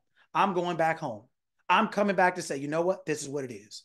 Jesus was able to multiply that fish and bread because it looked within and said, thank you, Father. And look with it, it blessed it, multiplied it. It came into agreement with provision. Within you is provision. The earth is the Lord's, the fullness thereof. But where's the Lord? Christ the Lord. Christ in you, the hope of glory. The earth is the Lord's. Within you is the owner of everything. So you got to go to you to get it. But instead, you're going to work another shift. Oh, instead, you're going to see if you can get a loan. Okay, so you're just going to keep adding on. You know how they say when you're behind, stop digging, right? Like just stop for a minute. Just don't keep going. Just stop. But no, we won't do that. We're going to keep coming up with bright ideas. And all there are is Band-Aids. All there are is more medications. But they never solve the wound. They never heal the wound.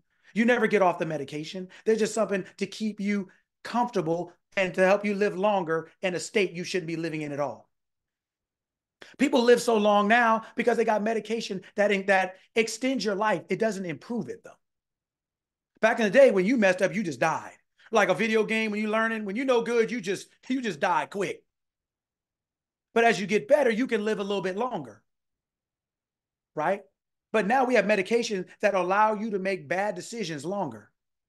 See, that's why people in America are so stupid, because we have resources. Do you know most people that come here from other countries, one of the biggest reasons they come here is education. They don't have junior college in most of these other countries. They can't afford it. They don't have all these social nets. They can't afford it. But here we got so much help, you can afford to be stupid. You can afford to be sick. You can go and get free health care. Can't get that in a lot of other countries. They can't afford it. You can't afford to get sick. If a bear gets sick in the wild, who gonna help it? You better fake it till you make it. You better with a headache. I don't care if your leg broke. You better walk straight, because if you get caught slipping out here in this wild, that's it. You getting jumped. That's it. This is all good meat for all these hyenas and lions out here. You about to get got. You better fake it. See, here in America, you can be stupid because we got resources to keep it going. So we got things we shouldn't even have. We keeping diabetes, we keeping high blood pressure, keeping cancer, keeping strokes, keeping heart attacks. We are just going through things because we got medication to keep it going longer, instead of changing your mind, getting rid of stuff you should never have. So guess what? When people are on your porch stealing your Amazon packages, that's the same thing you doing when you got the identity you have. You suffer with identity theft. You think you're somebody you're not, and you're suffering because of that. You think you are the name of your body. That's why you're suffering. That's like you getting in your Ford, and now your name is Teresa. You got in your Ford, and now you're at the grocery store, and somebody says, "What's your name?" And you're like, "Ford." Everybody with you would be like, "What are you talking?" Your body has a name, just like your car has a name. It's not you. It's just the name of your possession. You are the driver. You are the liver. You are the life in there. And that being doesn't get sick like that. That being is not broke, is not poor. Do you know how long infinity is? Forever? I don't even know. But how are you going to live with diabetes like that? How are you going to live broke like that? How are you going to live the way you're living like that? Let me ask you a question. I was going to save it, but I'm not going to save it because I don't even care. And I'm upset. Now, let me ask you guys a question. If there was a God, right? Let's just say it was a real being, a real person, let's say. And if there was a God. If a God came into your life, what would it fix? Would it have what you got? Would it be driving the car you driving? Would it be living where you living? Would its house, if there was a perfect God and it was a being just like you are, and it came into your life, what would it change? My money. Say it to yourself. You don't say it to me. Yeah, but think it would change your money. So guess what? See, Jesus knew how to do what we thought a God did, but Jesus called that God Father. You call it God. That's why you waiting. It didn't have to wait. What did it say? It looked up. It looked within and prospered because it knew who it was. When you know who you are, you will look within. But when you don't, you look without. So you go get another job. You apply for 15 other things. You get another shift. You do this. You get another loan. You save for a rainy day, then mad when it rains. Yeah, you save for a rainy day, then it rained on you. Where'd your savings go? With the rain, just washed out like the rain. If there was a God and it could come into your life, what would it fix? Fix your money, probably fix your health. You probably wouldn't be living there, probably wouldn't be driving that. Your health wouldn't look like that. Blood pressure wouldn't look like that. Your vision wouldn't look like that. Your hair wouldn't look like that. Whatever it is in your life, you know you. You know how you clean the house up when company coming over, and more important, the company, the house get cleaner, don't it? Boy, get there, yeah. When somebody coming over, you be like, I'm gonna clean this up. When somebody coming over, you like, I'm gonna clean all this up. Yeah. My mom's in town visiting. Guess what I did before she came? Housekeepers came, cleaned the day before. Day before. Oh, it's gonna look like it's always been this way, whether it has or not. You don't know it. Cleaned up, spick and span. I looked at the sink. I was like, damn, that sink is just sparkling. Mom, I'm gonna have to put you on mute. You're gonna be on timeout in a second. You're gonna go to timeout. Okay? Right? I gotta clean it up, spick and span. I mean, I could smell the vacuum still doing it. Right? Because somebody was coming over, let's say. What I'm saying is, if that God in the sky that we all grew up worshiping and believing, whatever we called it, came over in your life and sat in your chair and said, you know what? I'm going to take control of this. I'm going to take control. Do you think it would look the way it looks right now? And what I'm saying is that's you. You can sit in that chair as that being because that's really who you are. And you can change anything that you would think should be changed. Your money, change it. What would God change it to? Your health, change it. What would God change it to? That's you. You have the ability to change that. God would sit there and not be going through any type of, there'd be no voting, there'd be no democracy, there'd be no committees, there'd be no accountability groups. It would literally be like, okay, we're going to clean this up. And what is wrong with your back? Okay, we're going to do that. And how much money we got? What you going to do with that? You can't even buy organic. You what? No, okay, we need to put some money in there over that. Look how much would change and how fast would it change? And you'd be sitting there like, do it, do it, do it, do it. You'd be sitting right there, do it, do it. Do it. I'll get that thing out the back. Yeah, get it. Oh, yeah. Can you take a look at this? You'd be clean. Oh, you'd be fixing everything. Oh, I'll pull the car out the back because we need to get started. Hurry, pull the car out the back. Mom, I'm only 8. Pull the car out the back. Do what I told you to do. Get the keys out. Mom, I'm 8. Get the car and pull in the front. You'd be trying to get everything you could find to get it fixed. You'd be getting everything fixed. You don't care if your kid is 8 all of a sudden. You want them to roll it down the block and parallel park it. Because you park it right in front of the house. God, Lord, Lord, are you? Yeah, now we got a Chrysler out in the front. It's been giving us some trouble. Can you think? Like, is that your 8-year-old son? Yeah, don't worry about him. He's grown. Yeah, you see the little mustache? He's 8. But you got the car parked out in front, parallel parked it. Everything. Right? Like he's some kind of valet. Right? There is the God in you. That's you. You can fix everything. If you look within yourself and bless what you have, meaning come into agreement with the desire for this thing, that desire was obvious. It had to say, look, we got a lot of people. We need to feed them and make sure there's leftover. That is the nature of the world. That's the nature of God, is leftover. Don't you see there's leftover water at the beach? Leftover sand at the beach, stars that you can't count, galaxies that they keep finding. Don't you see there's never just enough? Well, why are we living check to check? Why are we out here grinding and hustling and outworking the hustle and hustling the worker? And why are we going that hard when your yoke is easy and your burden is light? How come if you get better at anything, it gets easier? And for us, it keeps getting harder. That means you ain't good at it. That means you're not thinking properly. That's what this means. Because when you think properly, I can't cook. I can't think like that. So therefore, meaning I choose not to. But I don't think like that. So guess what? If you're waiting on me to eat, you might as well just say you fasted. Cut time. Stop wasting everybody. You're fasting. As long as you're waiting for me, you fasted.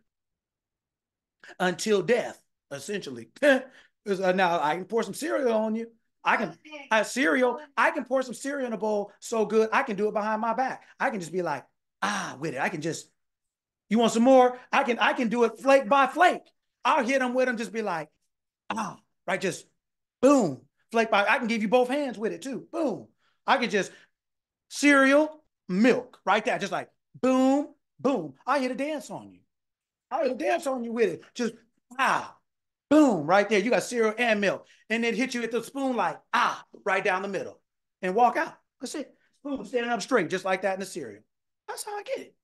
Right? But if you want me to turn something on with heat, well, then you're going to be dead. I'm just going to tell you right now, you dead. You come to my house hoping to something good, you dying. You just say you just want to be here at your last minutes. That's all you're saying to me, because I can't help you. I ain't got it, right? So, but within you is everything. Within you is everything. It's everything. That's why that mind, Jesus is a state of mind. It is a state of mind that reflects that when humanity knows who it is, it can walk on the water, turn water into wine, awaken the dead, restore sight to the blind, walking to the paralyzed. You have everything in you to restore yourself. That you are perfect. You are perfect, whole, and complete. You have everything in you as you to be, do, or have anything. That's what the book is about. It's reminding you. That's why it's called a will and testament. It's telling you who you are, what is rightfully yours, and all the characters are just examples. They're just different states of mind that we all go through. We've all panicked and be like, "Oh, we're surely gonna die. We sure ain't gonna get this paid." We've all been there. Something happened. We've all had a moment where we're like, "I don't know how it's gonna work out." Right? I don't know how I'm going to get out of this, or how I'm going to get out of that, or this or that. But we've all had those. Those are all, those stories are esoteric. It means they are not stories that are true. They are stories that are told to present a truth. They're told they are a fable. That's why if you look in, what is it? I think it's Galatians 4:1-24, where they talk about these are all allegories. They're allegories. They're just stories that are made up, that are designed to present a truth, just like the tortoise and the hare. Nobody's out there looking for the turtle and the rabbit. You use it, right, to say slow and steady wins the race. You out there, capping and clowning and running and running backward and laughing, then you get passed up and lose the race. It's an esoteric story.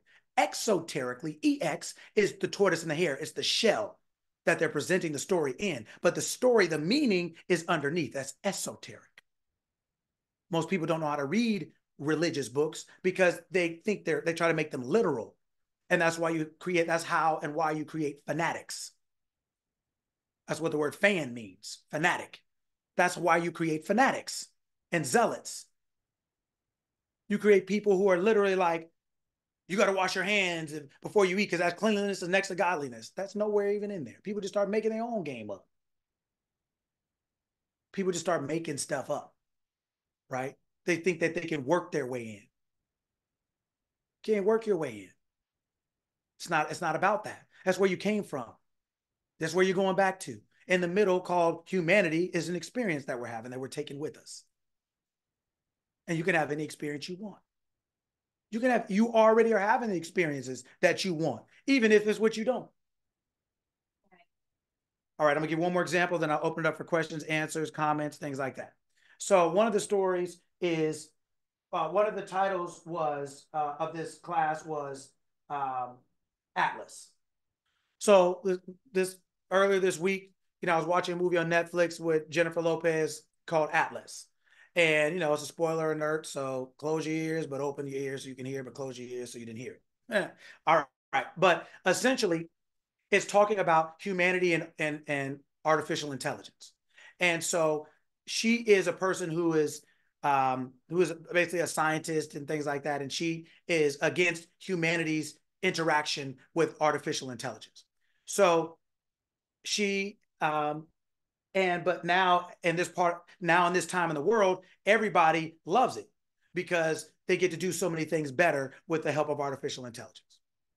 So there is an earpiece that you wear that allows you to interact with artificial intelligence symbiotically, like you become one with it. It knows what you're thinking, you know what it's thinking. Right? So you get all the benefits of artificial intelligence, so to speak, and it gets all the benefits of humanity. So you guys are one now. Okay. Well, she doesn't like that. She thinks it's not healthy and it's not safe. Well, when she was young, her mother was a scientist. So her mother was like the person who created this. She actually was the one who created this earpiece. So she created a robot. She called this robot, like to Jennifer Lopez, this robot was like her older brother. So her mom kept trying to improve the robot. So her last improvement was her idea to create this earpiece. So when she put this earpiece on, it allowed her to become one with the robot. So their thoughts could exchange. So now, so-called, you have the perfect thing, so to speak. Well, Jennifer Lopez was upset with her mom because when she was a little girl, she was upset with her mom because she felt like her mom was spending all this time with this robot. So she went to this robot and said, oh, maybe if I put this on, I can be smart like you, so my mom will want to spend more time with me. So she did that. She put the thing on. Well, what happened was when she put it on, the robot saw all of her thoughts. And so the robot saw humanity destroying itself.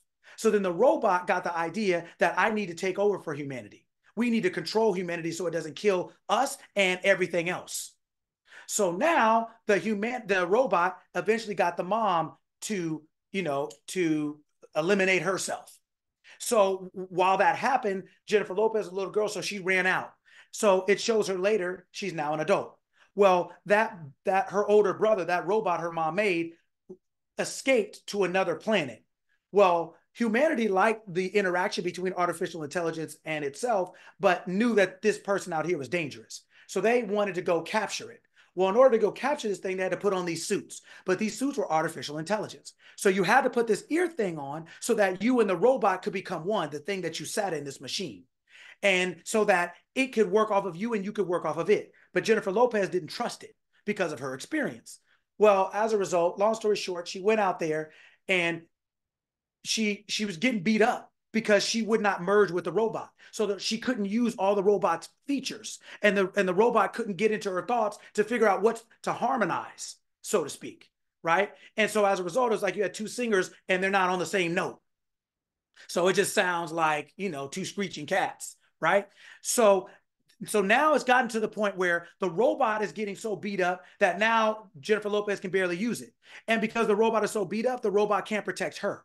But Jennifer Lopez still doesn't believe it. And the robot's saying, listen, if you don't sync, if you don't give me your trust, we're going to die. You can't help you outside of me. You can't breathe out here. You can't do anything, right? And I can't help you, right? You can't help me. I can't help you. We're both going to die out here unless you put this earpiece on and you give me your trust. So first she put it on, but she only trusted him a little bit. So say it was 50%, that means she could only use 50% of the robot, right? So 50% after a while wasn't enough. So as things got more real, she needed more from the robot, but she couldn't get more because she wouldn't trust it more. So finally she got to the point where it was like, either I'm gonna trust it all the way or I'm gonna die. So eventually at the end, she had it on and she finally got 100%. Well, eventually, as a result, she was able to catch the guy, and she was able to eliminate him because he was only a robot. He wasn't human. So it was the two of them coming together, the robot and her mind, that eventually were able to get rid of something that was only a robot. She would have died if she wasn't able to merge with the robot. Metaphysically, what it's saying is the robot is your I am, is your awareness of being. It is capable of doing anything, but it needs you, the being that you call yourself, right? George or Della or Alberta or Monique or Johnny. That is, you are Atlas. You are Jennifer Lopez. You are the being that is merged with this artificial intelligence, your consciousness. You're merged with that. You are one. That's why Jesus merged. That's why Jesus could walk on the water and turn water into wine. It was perfect. Your humanity and your identity, who you really are, have to merge in unison, become one in order to get the fullness of yourself. How does your body not matter if the all being, almighty, whatever you want to call it, made it to get and got in it to come here? It's got to have meaning and value. You have meaning and value. Your body, your name, your experience has a meaning and a value. But when you separate it from who you really are now, then you can't get the fullness of that. You'll say, I know I'm something, but I don't know what. I know there's more, but I don't know what. I have desires, but I can't get to them. It's because you and your awareness of being are not one in unison. They're not operating together as one. That's why Jesus kept saying, I and my Father is one. I know my Father, whom you call your God. The people, all of us that are calling it God, are creating a barrier between us. Jesus didn't do that. It said, my Father. When they said, Jesus, how do we pray? What did he say? Our Father.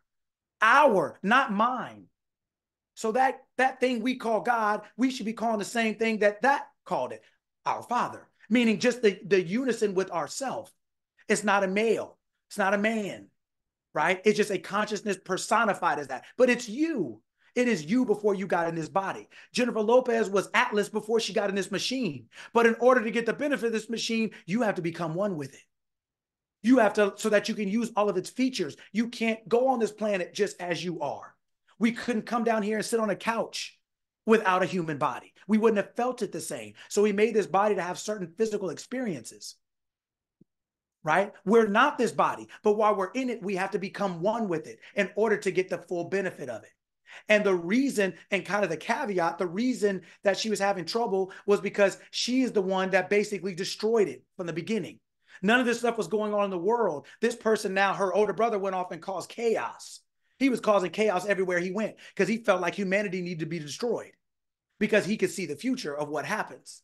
But so, and she felt bad about that. So she told everybody, don't use it. She never said that in my youth, in my ignorance, I started something that I didn't realize. See, in our youth and our ignorance, we are using our awareness to destroy ourselves. When we say I'm broke, when we say I'm sick, when we say I can't, when we say I'm black, when we say I'm a woman, when we say I'm not this, or I don't have that, or I've never been this, or when we are using our robot to destroy ourselves instead of to help ourselves because we're unwilling to become one with it. But it's because in our youth, we didn't realize that just because we're young doesn't mean we're powerless.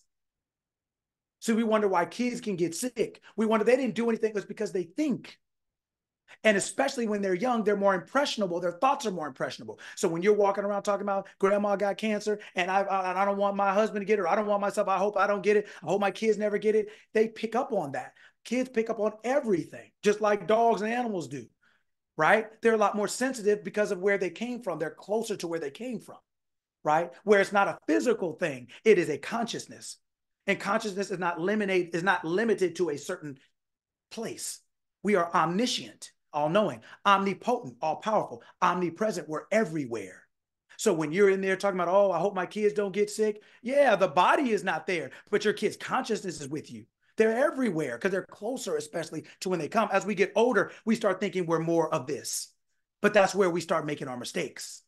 But a lot of times we make mistakes when we're young, like she did. And she said, oh, I'm going to be like you, and not realizing she was playing with a power she didn't understand. But ignorance of the law is no excuse. Just because she didn't know what she was doing didn't stop it from happening. And we have a consciousness. And what does it say in the book? I kill and I make alive. I wound and I heal. I am the Lord, and there is no other God beside me.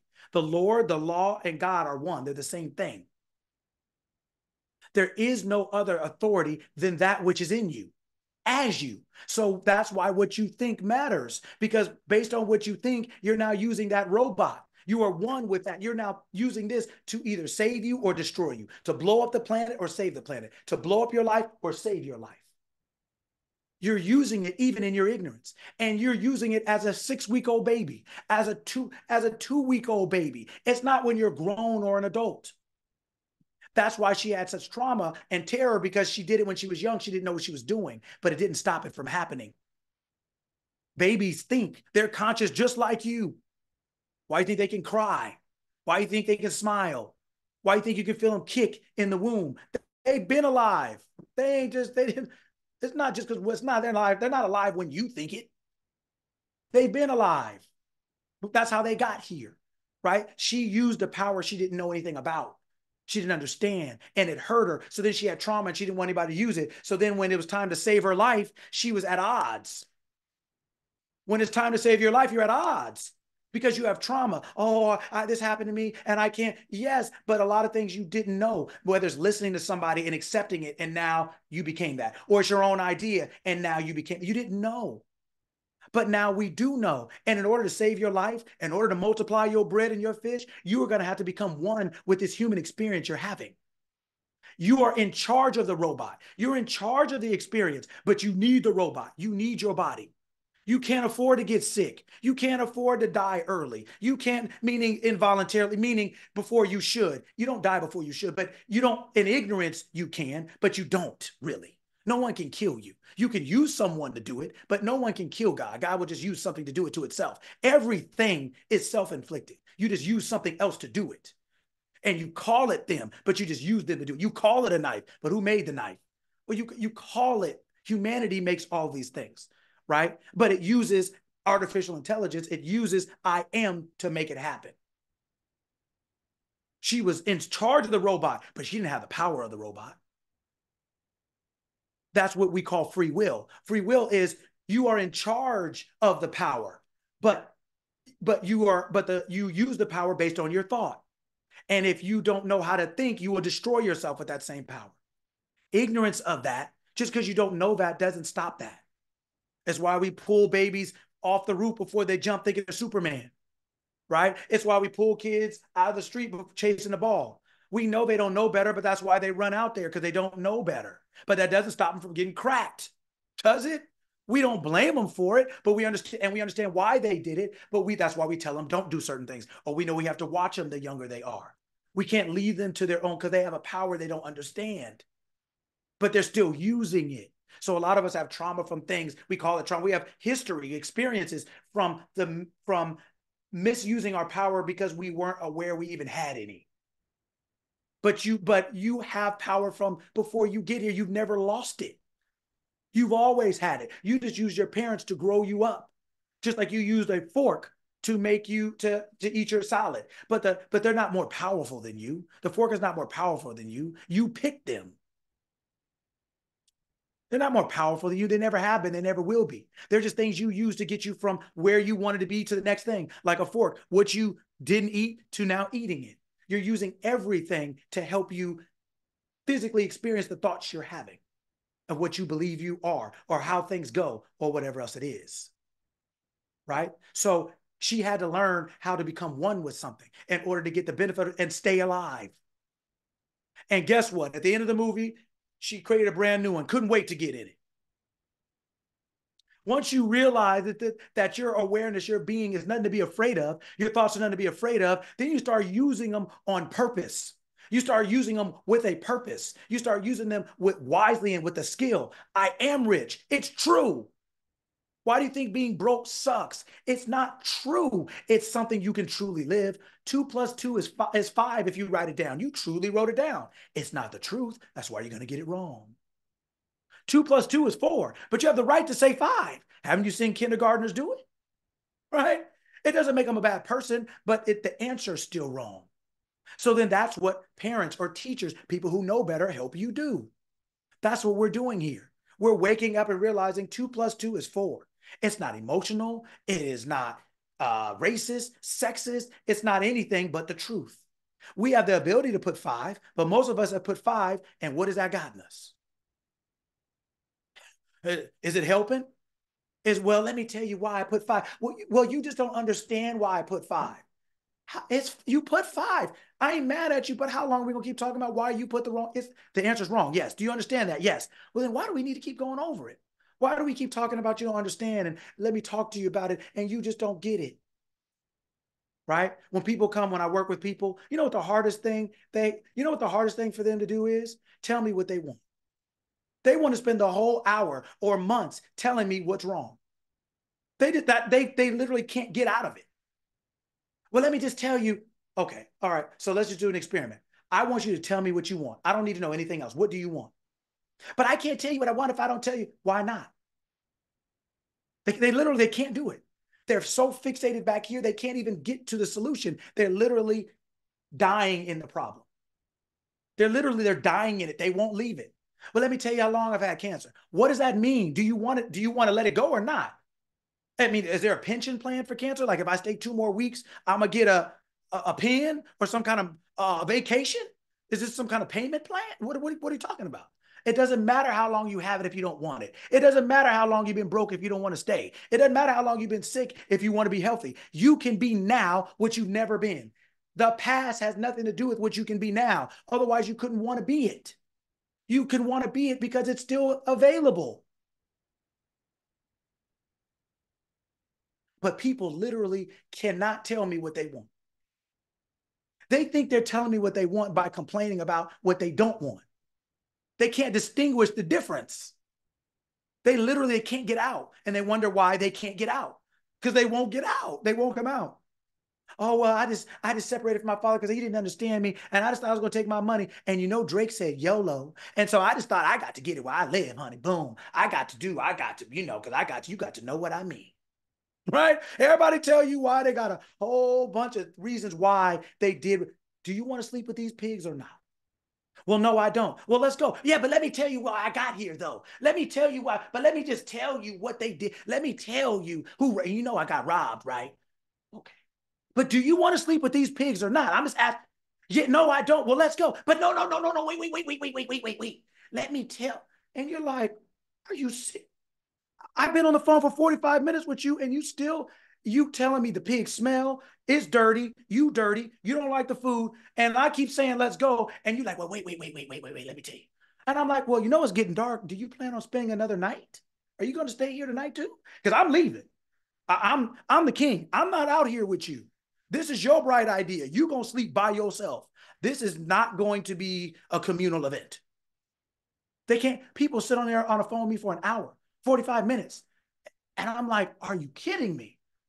You don't want to stay, but also all you talk about.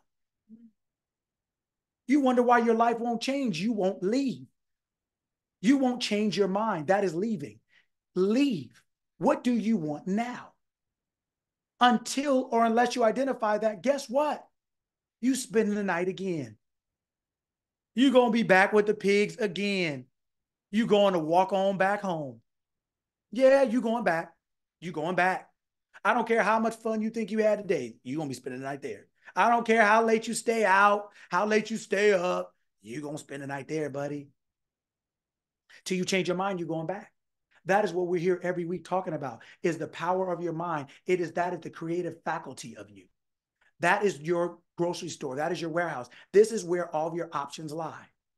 And any idea that you're willing to entertain will and can become your reality, what you call physical reality. It can, if you're willing to entertain it, cook it up and eat it. If you're willing to stay until you see it. It's just a choice. You are the one that says you got to stay. You're the one that has to punish yourself. You're the one that has to earn it. You're the one that has to grind. You're the one that has to prove yourself. You're the one that has to, you made up all these rules. God never said that. When the son came back to the king didn't say none of that. Now you're going to work for me. Well, now your brother's got your room. Well, now you didn't burnt up all, the king was still rich. The king didn't lose nothing. Your conscience ain't lost nothing off of what you did. Let it go and move on and get rich, get healthy, get successful, get happy, get whole. Realize you are perfect and whole. As you are perfect and whole right now. You don't need to become that. You are that. What you call becoming physically is nothing but literally awareness turning. You're now going to identify yourself as something else. I am now aware of being whole and complete. I am now aware of having more. That's what Jesus did, turned his awareness. Okay, you guys don't have enough? Okay, I'm going to be aware of having enough. Boom, here we go. Doesn't matter what they thought. It only matters what he thought.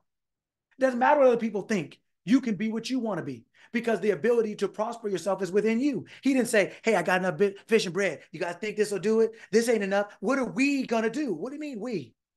I'm the one in charge here. You guys are the disciples. You are the 12 disciplines of mind. It's my job to discipline you. It's my job to correct you. It's my job to instruct you. That's what the 12 disciples are. They're the 12 disciplines of mind.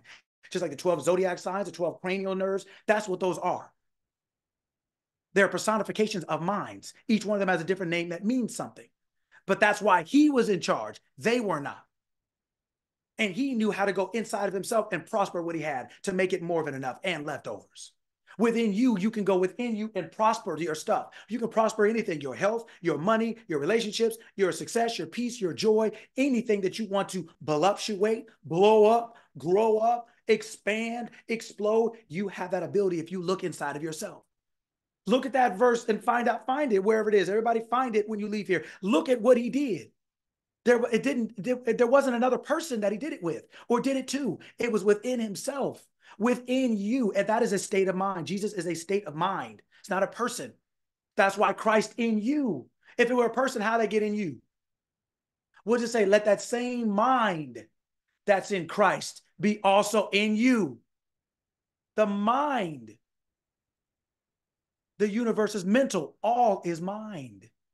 It's your mind that is winning or whooping you. It's helping you or it's hurting you. It is your thoughts and your feelings, your beliefs that you're cooking that up and you're eating it every day. You don't change the ingredients. You don't change the meal. You don't change the meal. You don't change the taste.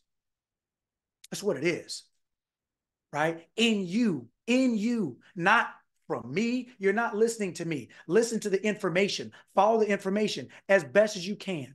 Watch the replays as much as you can. Follow the information. This is not some kind of, we'll just follow the information. It's not about me. Follow the information. That's why I tell you, look up the books. Here's the information. Read it. Sit down with it. Spend some time with it. Become aware of it. Then you can go within you and you can get it. You'll go within yourself and you'll get your health. You'll realize that you're perfect already. You're just looking outside, looking for perfection when it's already in you. You have to turn your mind around and say, I am perfect. I am whole. I am complete. I am everything necessary. I am that. I am is that. God is perfect, whole, complete. I am, God is. Same thing. When you say I am, you are saying God is. You were saying the highest level of authority is believing itself to be. So when you say I am sick, you're saying God is sick. You're saying the highest level of authority, which means that there's no one to take it from you. Chemotherapy ain't gonna take it from you. Radiation ain't gonna take it from you. A liver transplant ain't gonna take it from you. You going to 1,000 meetings and putting 1,000 Instagrams out for your business is not gonna make you rich. It's not. It's not. People will tell you that it doesn't. There's how many people will tell you it doesn't. There's people will tell you it does. People will tell you it doesn't. Both of them got 50,000 Instagram posts. It's not what you do. It's why you do it. It's your intent. What do you think this means for you? Right? It's what you are thinking and believing to be true, what you're telling yourself. That's why you get Muslims get healed, Buddhists get healed, Baptists get healed, Christians get healed, people get healed drinking water, people get here being a vegan, people get here because it's not the thing that makes you, it's you that make the thing. You're putting your faith, the power, and wherever you, as God puts your power, comes alive. The problem is we put our power in things and not in ourselves. So we make it powerful and feel powerless. We're giving it away to other things. Like I said last week, if you had a brother or a sister, because it's our Father who's in heaven. If you have a brother or sister, would you put your picture on there? Would you put their picture on your chest and be going like this? And be going like this and acting like, why would you do that? Why would you act like this is going to do? What is that going to do? What is that going to do? It's your brother and sister. It's our Father. You're just like them. It's your brother and your sister. So unless after you get off this call, you're going to say, you know what? I'm going to put a picture of you right here and I'm about to get down here on it. And then that's not what it's for. That's never what it was about. That's why it's our Father. I am is in all of us. I am is all of us. So if you're going on one knee, guess what? You should have your picture up there. If you just want to get funky with it, put your picture up there then. Every time you touch yourself, say your name. Then do that. I mean, if you want to get down, every time you do this, be like, yeah, George, I'm out here, boy. I'm out here winning. If that's what we're doing, at least do it right. But if you're not praising your brother and your sister who got the same father in you, then guess what? That's not what it was for. That's not what they were saying. That's what they said. That's not what they meant. Exoterically, that's what they said. Esoterically, that's not what they meant. That's not what they were saying. That's just what we read literally. But even they said, don't make any graven images and things like that. How many black Jesus have you seen? How many Jesus have you seen on people's wall? How many crosses you seen? They told you don't do it, yet you did it and talking about you listening to them. How you do that? Don't go to that party. Mom, where are you at? Oh, I'm at the party, but I'm not here. Where are you? I'm at the party. Didn't I say to go to the party? Yeah, you told me, but I'm not here. Well, then why are you? Don't make any graven images. And how many we got? How many statues we got? How many crosses we got? How many pictures we got? How many of what? Put your brother up there then. Put your sister up there. Walk by and say, hey, man, I'm broke. What you think? You got a little something on it for me? Your spouse will walk by and be like, man, what? Your mom will walk by and be like, shoot, if I was up here worshiping my brother, my mom would be pissed. She'd be like, what about me? Right? My mom would be like, you are out of your mind. Well, it's the same thing. Our Father is our Father. I am is our Father in humanity. That's us. That's who we are. I am. You introduce yourself that way all day, every day. Right? So these are what we're talking about. This is what we're talking about. You change your mind, you change your life. You choose your mind, you choose your life. You transform your life by renewing your mind. I am in you is you, and I am is perfect. You are perfect. You are whole and complete. And if you look if you look inside yourself, you'll multiply that perfection, meaning you will see it expressed in your world. You will see perfection as more than enough. You will, just like that bread and that fish multiplied, your perfection will multiply, your health will multiply, your money will multiply, your relationships will multiply, your success will multiply, your good will multiply. Because you are good itself. You are success itself. You have to look in you as the source in order to get the thing you want, which is nothing but the resource. Humanity wants the resource of the source. The source is you. All right. I had the fan on down here, so I only lost 3 pounds today. Kind of cooled me out. Yeah, you know what I'm saying? I only lost 3, not 5, you know what I'm saying? So, all right. Questions, comments, anything like that before I let you go? We got 15 minutes, so I want to leave a room for questions, comments, anything like that.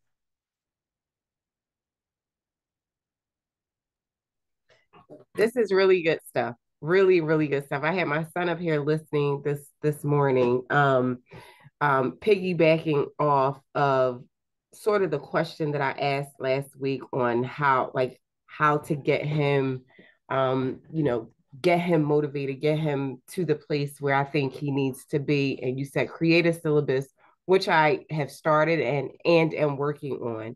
Mm-hmm. How much autonomy should I give him? Because I showed him the syllabus. I didn't quite fill all the A, B, and C on how to get there out. How much autonomy or freedom should I give him? Because that was one of the things that I asked him what he wanted and how I kind of got started with this. And he said freedom. I said, well, do you know what freedom is? Mm-hmm. I said, do you know our ancestors were slaves? So freedom might not be the word that you're looking for. So how much autonomy should I give him in creating this with his limited knowledge, but still his internal stuff? So I'll give you two. They're one answer, but like two sides of the same coin. So let's just say from the human side. I'll say it this way. I'll split it up. Human side, give him as much freedom as you rightfully believe he can be responsible for. Meaning, if you told him to do something, he didn't do it, you willing to do whatever you think you need to do to say you will do that next time, though. Right? Whatever, meaning, and I don't mean in threat, but I'm saying whatever freedom that you think he can reasonably manage, that he has shown you enough to believe he can, and maybe you don't have absolute proof, but enough to believe it. And you say, okay, I want you to do these 5 things, and you have the freedom to do them within these parameters or by these times, but they're up to you and on you. You are going to be held accountable. Meaning you are going to have to be response able. When I ask you, did you do them? You are going to have to be able to respond to me in a way that you can give account for what you are able to do. Whatever that is, right? Because if you ask me for ice cream and I ask you to clean up your room, you have no right to ask me for something if I can't ask you. You have no right to depend on me if I can't depend on you. If you don't want to argue with me, I don't want to argue with you, right? As the parent, you have the resources. You're the one in control. So if you don't like it, nothing happens. I mean, they can't spend money they don't have. They can't eat food you didn't buy. They can't. I mean, I got this real clear growing up. My mom didn't really yell, scream, because she knew who she was. She was the authority. So if she didn't like it, wasn't nothing moving until she liked it. Your opinion and democracy and everything else didn't matter. If you wanted some respect, love you got unconditionally. Respect you earned, right? So by the way you live your life. By the way, I tell kids all the time, you can't pay for anything generally, nor should you. So how do you show your parents you love them? By the way you live your life. It's not saying that you want to be, they may want you to be a doctor. You may want to be a dentist. That's not my point. My point is that the way you live your life shows them that you are aware and that you care for the fact that they are giving you everything for you to have this opportunity. So you're not going to go out there and embarrass yourself. That embarrasses them. You're not going to go out here, by the way you live your life, you let them know that you're aware of them providing for you and that you're grateful for that. You can't pay rent. You ain't buying food and electricity, paying electricity. But the way you live your life shows your gratitude and your awareness, right? So you give him the freedom that you think he can handle and that you think he can be responsible for and that you're going to hold him responsible for. And you make those things clear. Make sure that you're clear on what it is you want, how you want it, when you want it, where you want it, whatever, and what freedom he actually has. And if you do this, this is what you get. If you don't, this is what you get or don't get. You're clear. It's not emotional. It's not personal. It's just performance. It's what it is. So that's one.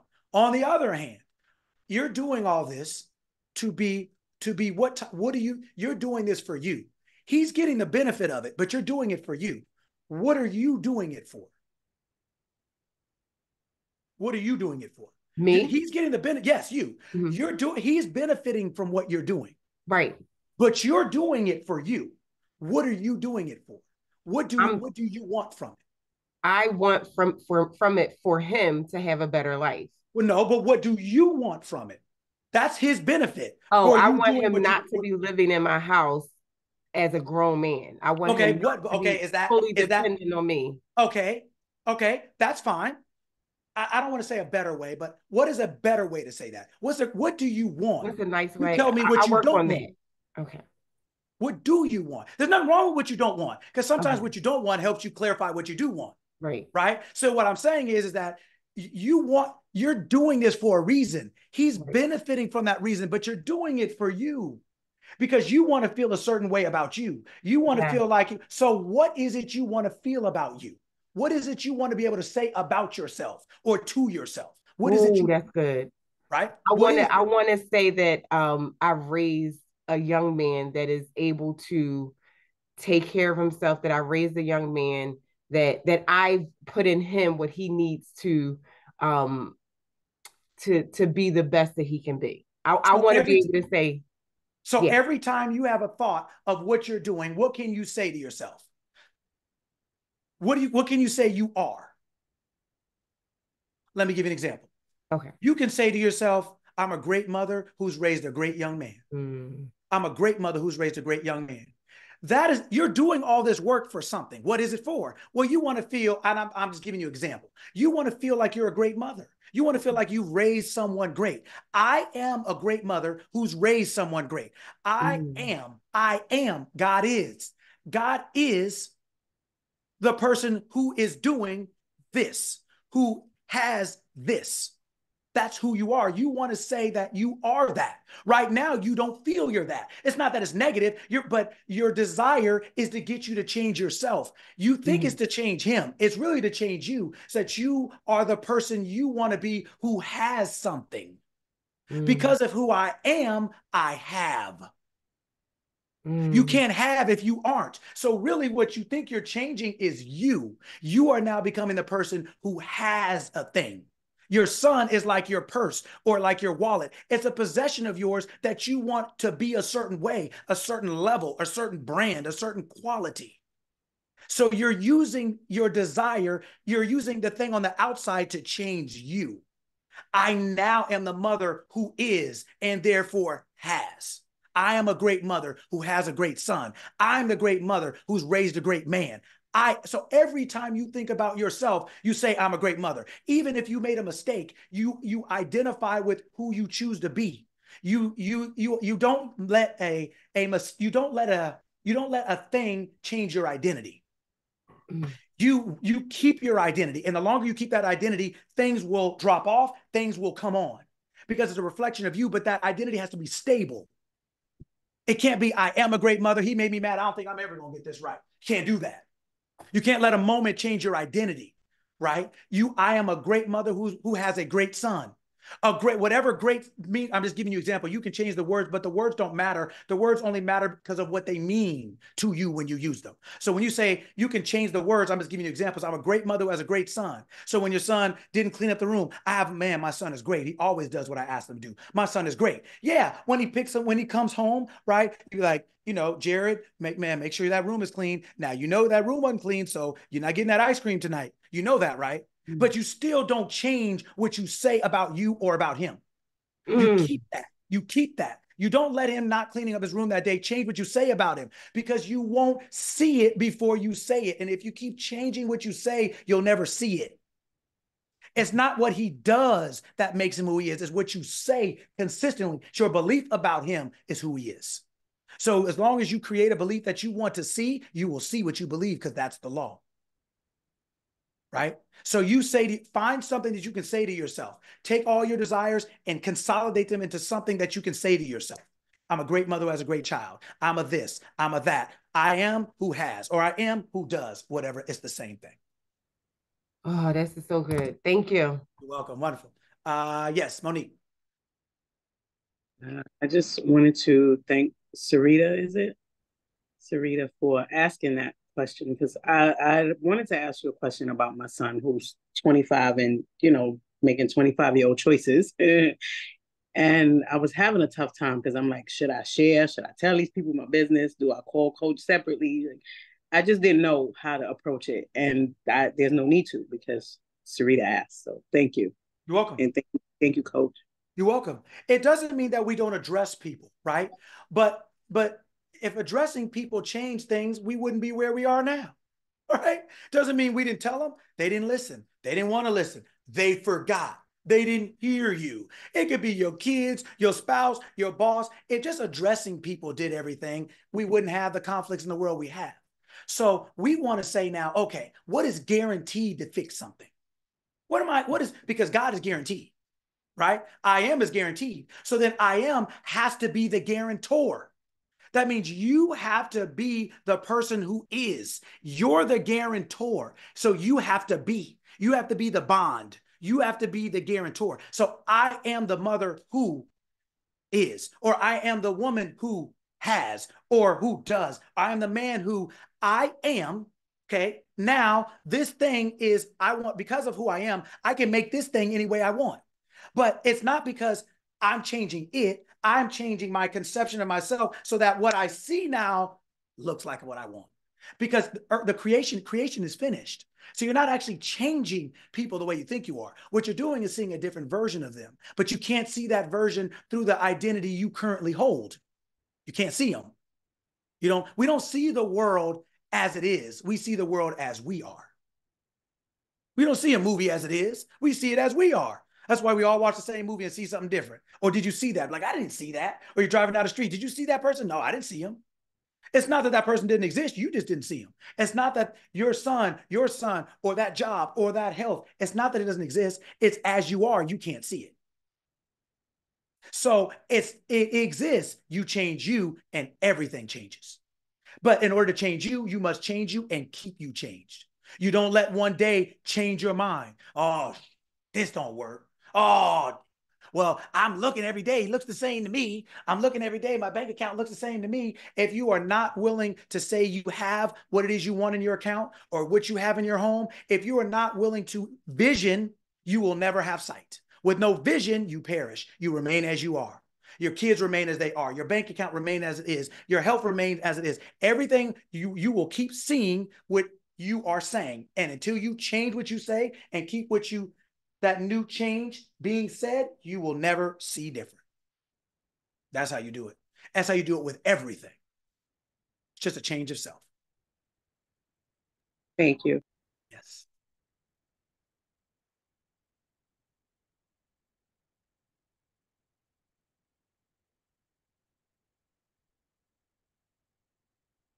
I think that's it. We can't get better than that.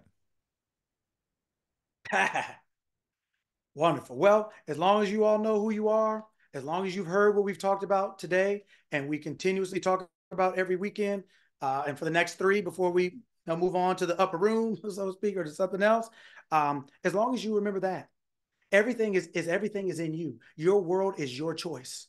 You're not trying to control other people or the world. It's you have the right to control your world, and in your world, you can see what you want to see.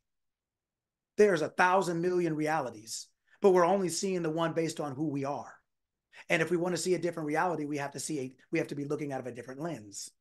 Like we talked about before, that red thing that we put on, right? It has a little slide that we all used when we were young. It's one circle. It's only one reality, but you can click it and see a different one. That one that you changed from and to, they both existed already. You just can't see it unless you're willing to change yourself. And you change yourself by clicking the slide. You change yourself by clicking who you identify yourself as now. I am the mother who.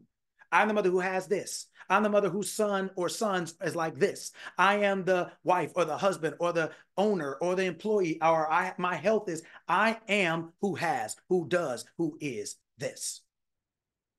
And you will see, if you hold it, you will see it. Vegas wasn't built in a day, but everybody's there, right? Everybody's going. Everybody's been just about. They built it. But that came from a vision. It didn't come from sight. Nobody built it for them. They had to build it. Nobody can make what you want. Only you can do that. So you have to do it.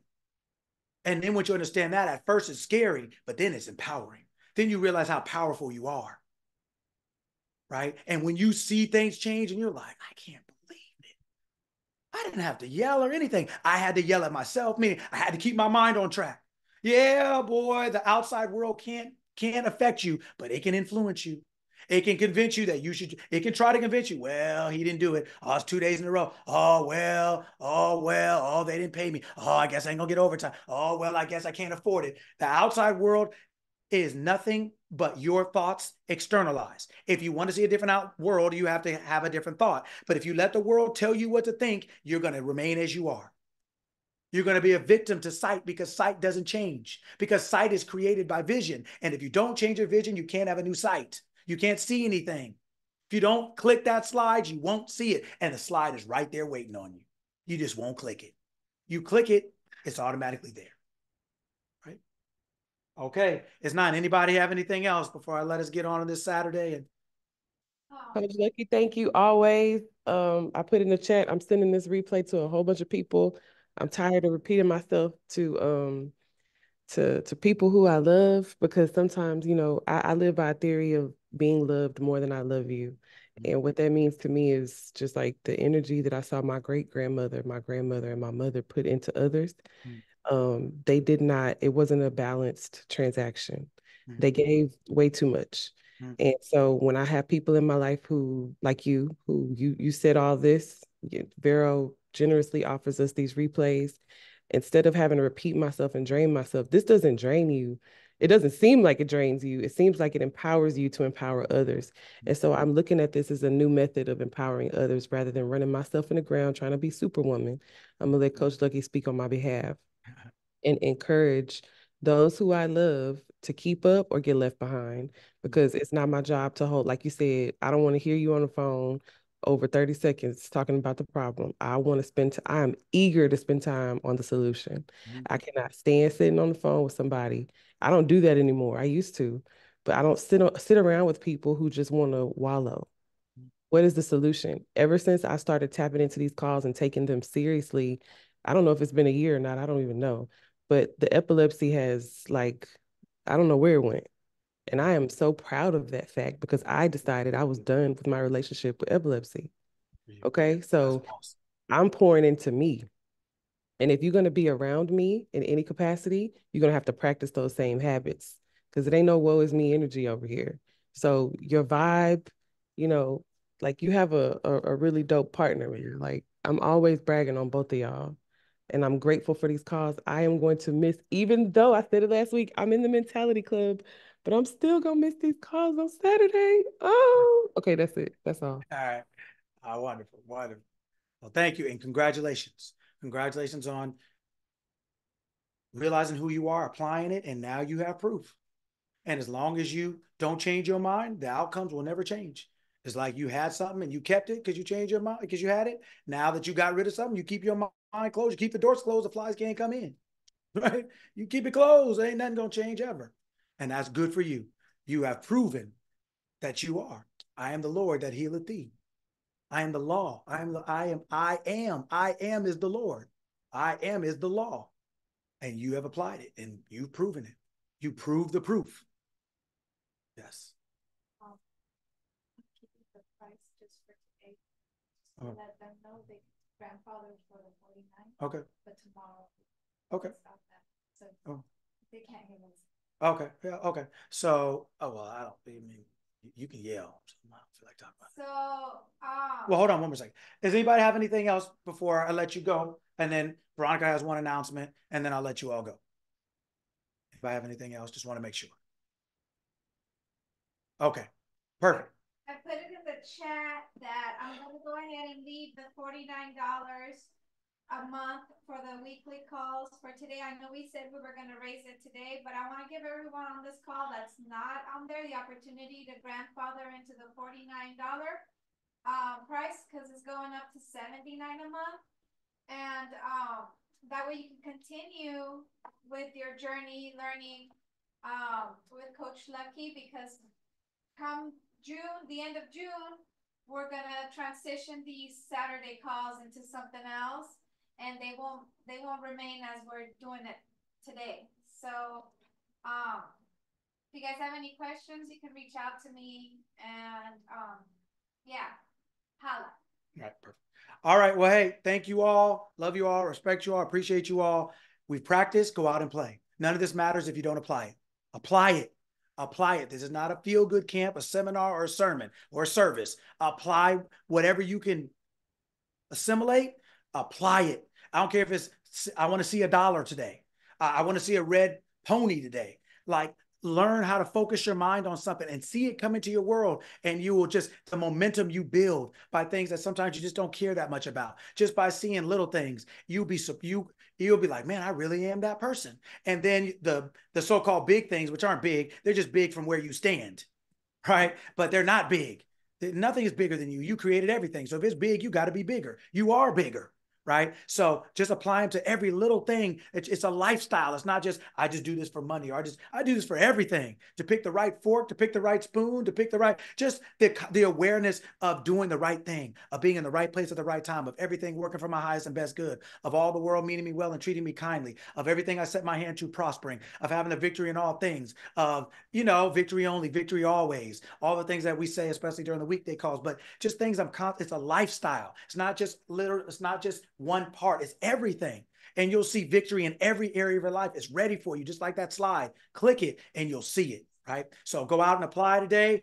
Have a great week. For those, I'll see you next weekend. I'll see you next Saturday. We have maybe 3 more after this Saturday. So like I said, invite your friends, family, dogs, cats, birds, peeping toms, leave the window open so they can see it, hear it, whatever it takes, right?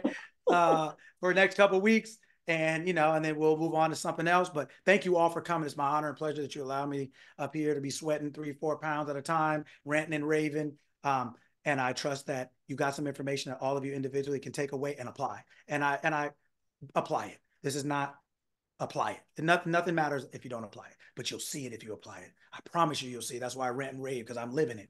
I see it all the time. You'll see it, right? Law is no respecter of person. So have a great rest of the Saturday. See some of you on Monday. See the rest of you on Saturday. Have a great week. Talk to you later. Thank you. Bye, everyone. Thank you. Thank you so much. Bye.